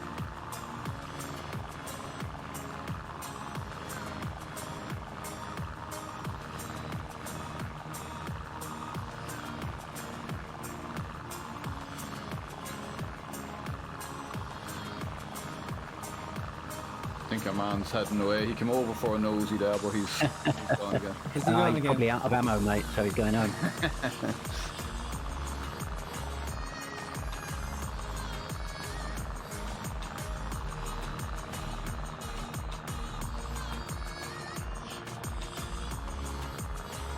Oh, some lovely, crevices to fly through. Big dips in the hills.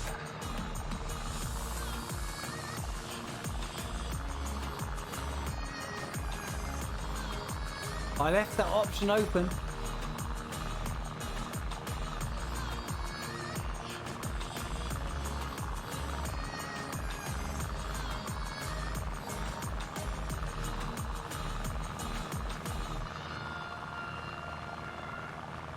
Oh, I just got a big stutter there. Oh, yeah, saw it on screen.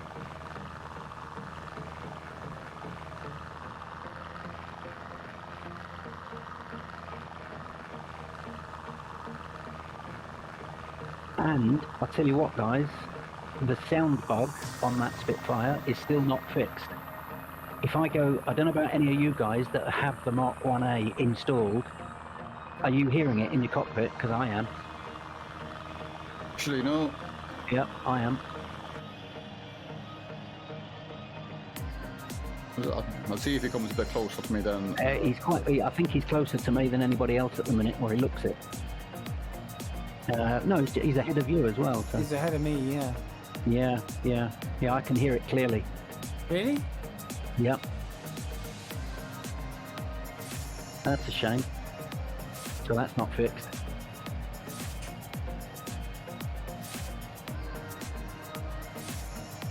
Is that the same as the Carenado issue? Yeah, same bug, yeah.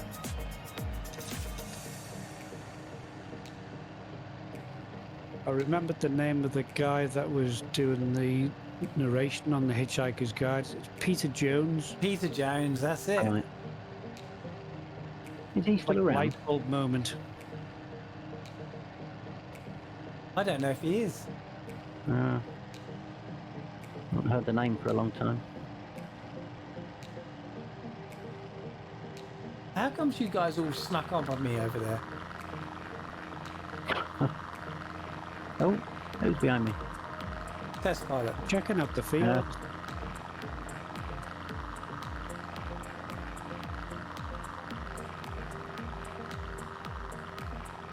Another big stutter.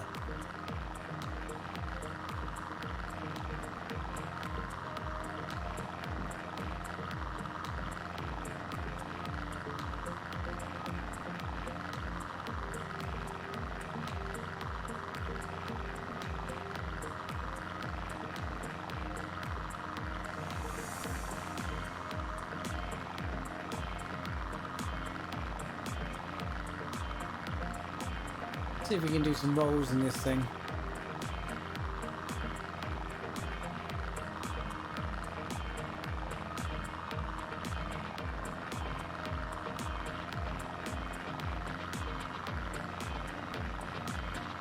pin like runway 20 from where I am, but knowing my luck, the winds will change when I get down there.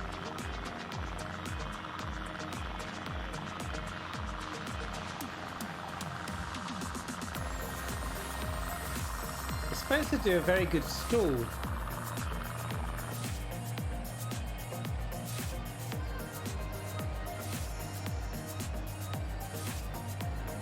Like really realistic.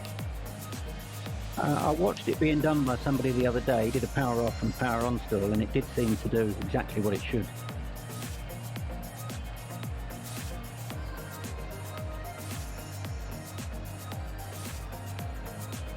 Yep, that's the wind drop. Oh, if there's anybody that knows any technical stuff about it, I wondered if it had, does the prop on it rotate in a different way to most aircraft? Because the guy I was watching doing the stalls, every time he got a wing drop, it was the right wing that dropped. Really? And I wondered if, yeah. So I don't know if that was to do with wind direction. You know, he said there was a very gentle breeze, or whether it was prop direction, because I know that has a big impact, doesn't it?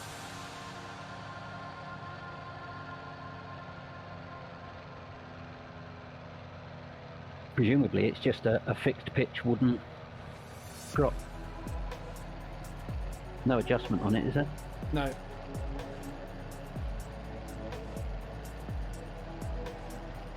I just did a couple. One, it dropped the left wing, the other one, it dropped the right wing. So, can't answer that one.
See if I can get it to do a loop.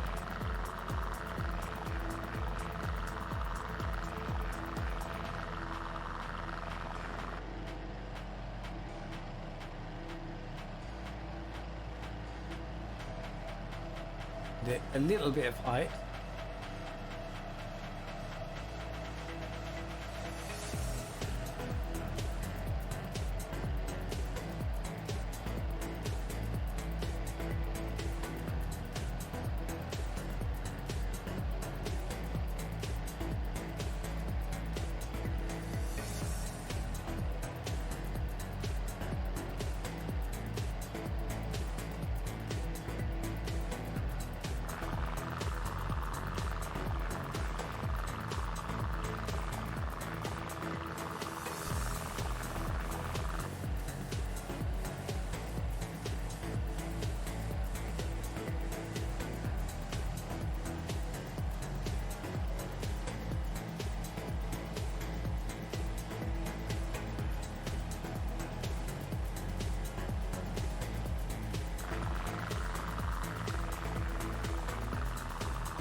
So the approach will be 20.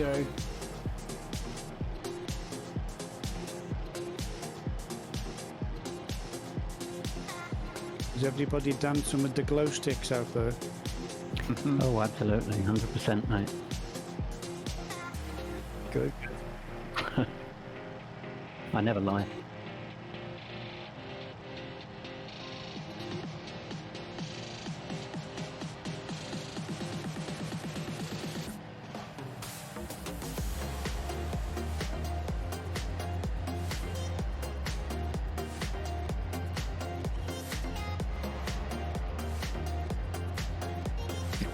Ooh, bridge.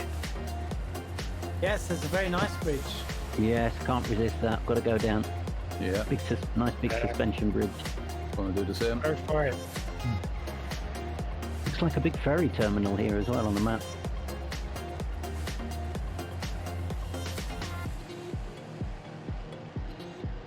Oh, trouble is the water's so still. No concept of altitude whatsoever. Oh my word. Yeah, and I have time at midnight, and it's dark-ish. Well, It's actually I quite magic. It's magic. can see me getting my wheels wet here. Oh, it's one of those ones with cars running across.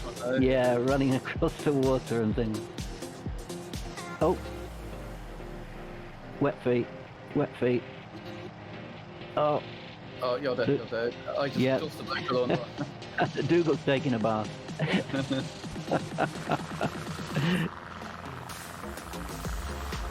It's quite a low bridge, isn't it? It's a very low bridge. Oh, now I'm upside down in the water. Yeah, he was on live time there. We'll show you how to see the wall. I don't know what they've done for slew mode. You've got to go right up high before you can actually turn slew off now. Didn't used to be like that. Hope you watched behind your ears when you were in there. I did, honest God, I did.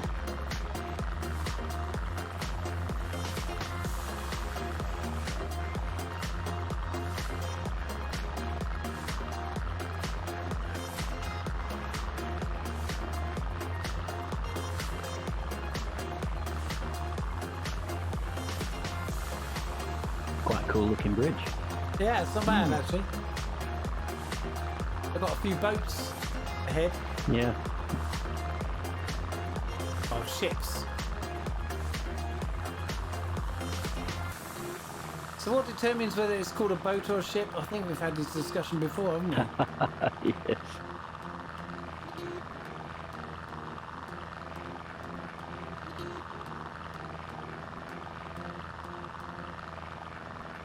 Is it the amount of tonnage it weighs or something or other? I don't know. The only thing I know for sure is a submarine is a boat, not a ship. Big container The way ship. Sorry, Neil, go ahead. No, it's alright.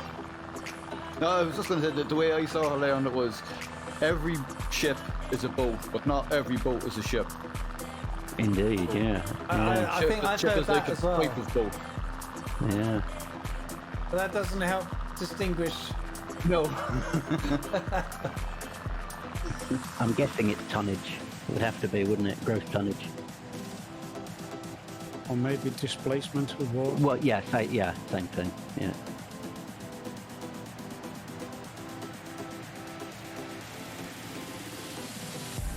So the approach in is quite nice to this little airport. It's gorgeous. Absolutely stunning here.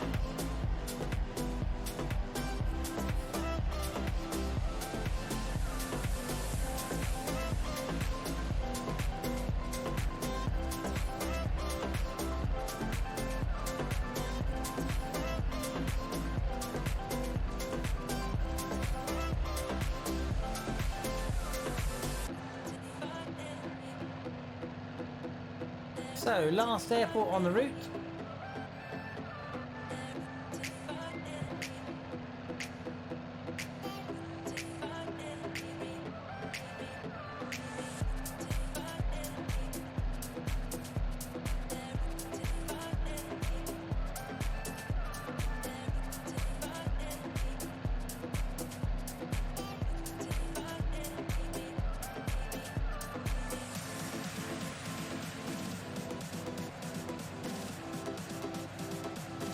Catbat, Kaharia, good evening. Kaharia is raiding. Hello, Kaharia. Hey, Kaharia and Kappa. Thanks for the raid. Hello. Catbat, welcome. Evening. You've arrived just as we're arriving into our final destination airport. Kaharia's timing is always impeccable. We should know that by now. Hello, Catbat. Ooh, who's that up there?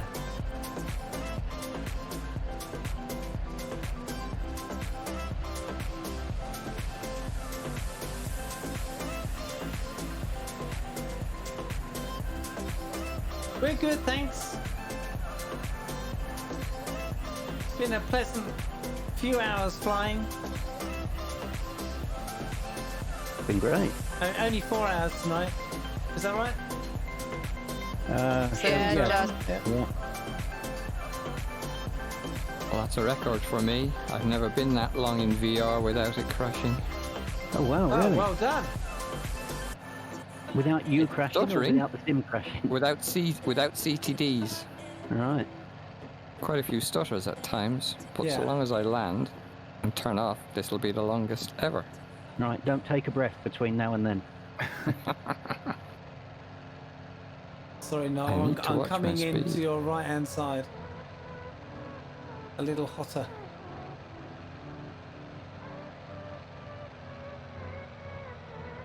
So you are. Right across the top. I'm Sorry good, about thanks, that. Kaharia. I hope you are too.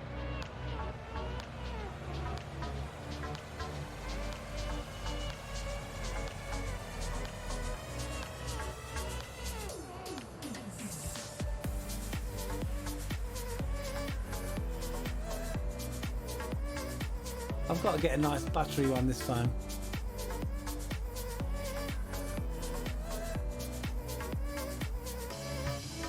It bounced again. I think that was my worst one.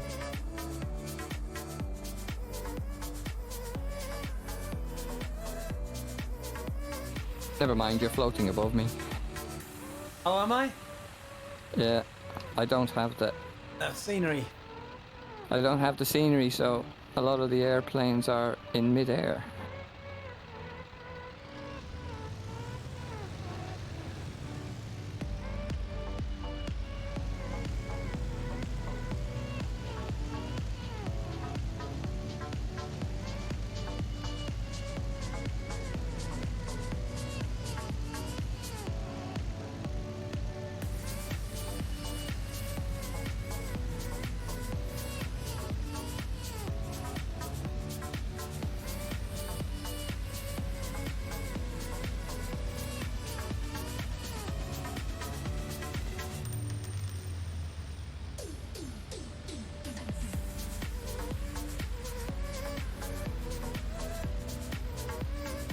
Catbat, did I see you flying the long easy again today?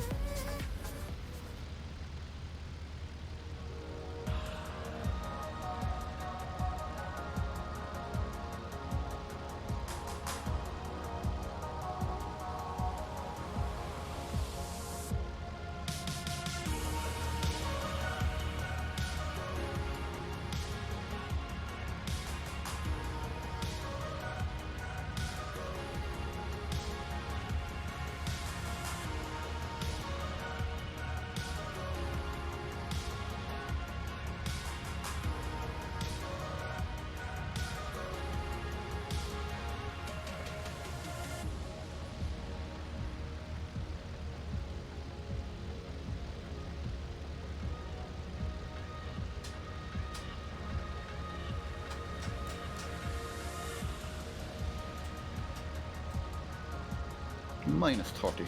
Not too bad. Very good. I think it was much better than mine.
And there we go.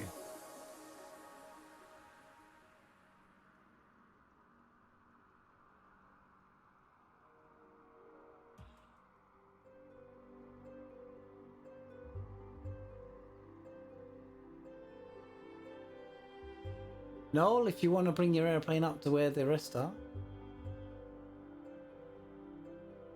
There's a little apron up there.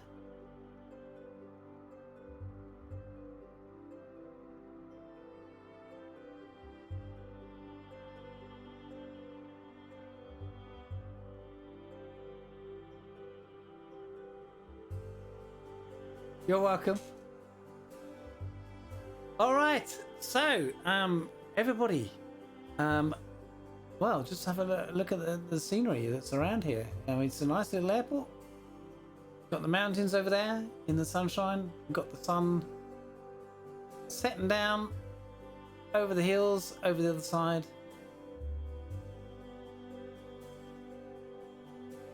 And well, it's time to say goodbye. So thanks very much for the subscribes tonight. We had a few of them. If only I could see the activity. Here it is here. Yes, Donut came in and did a thing, didn't he? Donut did come in and do a thing, and we had Seamus resubscribe as well, and we had Pilot Randy, Pilot Ryan did some cheers, we had Skeptic resubscribe, we had Captain Babasso doing some gifts, I think. Yes, he gives some subs. So thank you all very much. We had a raid from Kaharia. So thanks very much for all the subscribes. Thanks very much for follows we received today. Hope you enjoyed that one. Next week we'll cross the pond, because we haven't been over to the other side for a while, and we'll go to the US of A somewhere, whether it's actually North America or Alaska, yet to be determined. Well, thanks everybody. So I can see some labels. We had Noel, Echo Charlie 1, Skeptic Antin, Muse Fan Tarnish, Dougal McTavish, No Bandrick, I think that's how you say it, Test Pilot, Captain Babasso, and sorry if I missed anybody. So where was this? This was in where are we? We're in Norway. This is an airport called Stokka, Echo November Sierra Tango. And yeah, great. And Richie Ricardo, thanks very much for joining. And well, all I can say is goodbye, voice chatters. Good night, guys. Great fun as always. Bye bye. Thanks for having a great day. Thank you. Is there anybody night, we thanks should be again. raiding? Let me just have a quick look, see if who's on at the moment. Oh, Shadows are on, so let's go and raid them. So I'll start that and just say thank you very much, and we'll see you next Thursday. Ciao for now. Good night, peeps. Very night. Bye, night. Bye. EFN.